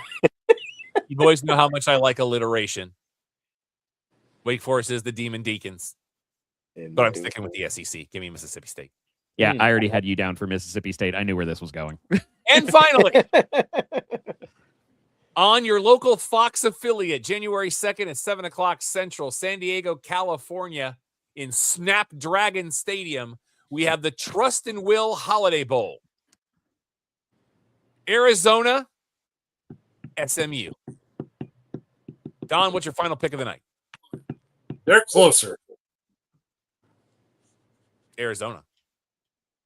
I said Arizona. Okay. They're closer. All I heard was they're closer. There was nothing else. No, I said Arizona. They're closer. Zig, Right, but what I'm saying is you didn't come through, Don. Oh, that's Ziggy. all right. Let me go with Pony Up, baby. I think SMU is gonna win it. Arizona's all right. Old boy Tech is gone. Their offensive line is in disarray as well. So give me SMU, man. They beat Miami, who I think is better than most people are giving credit to, and they didn't miss that many steps. They didn't lose that many players to the draft and transfer portal. So yeah, give me SMU. Alex. Same reason I like other teams. I think Fafita is the best player on the field for Arizona. Give me them. Run, pony, run. All right, so we'll be letting you guys keep up on our social medias as the bowls progress. You can also go to ESPN.com, look up the Clubhouse podcast, and you can just pick them straight up. I'm going to do my picks here before probably tomorrow, so I'll be ready for the games that start on Saturday. Make sure you, Ziggy, where can they follow you on all the social medias? Beer 30 Sports O'Clock. Very simple, easy. Beer, the number 30 Sports O'Clock. No apostrophes, no dots, no underslashes, none of that nonsense. Just straight o'clock. Cannot thank you enough for joining us, my friend. Absolutely. It's always fun. Every year I hope to get us back on the right screen here. Yeah. And you're always welcome anytime. Hopefully, are we going to see you next Thursday? I will be. He's traveling. I'll be in camp. That's right.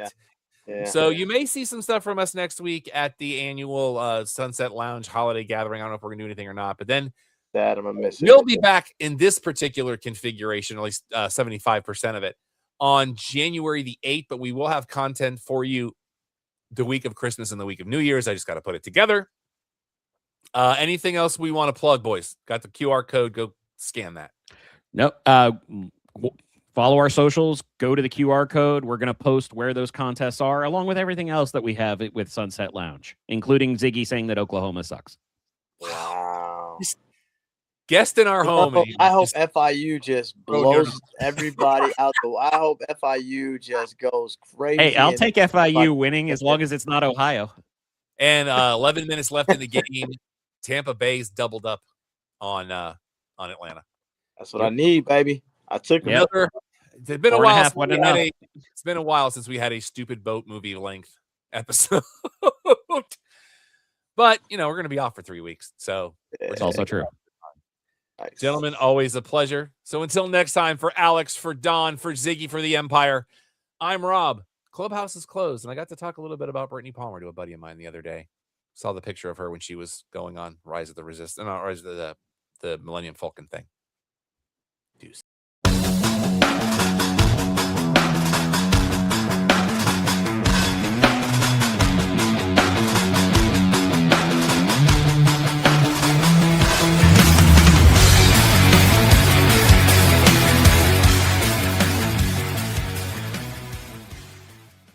This is a Stolen Water Media production.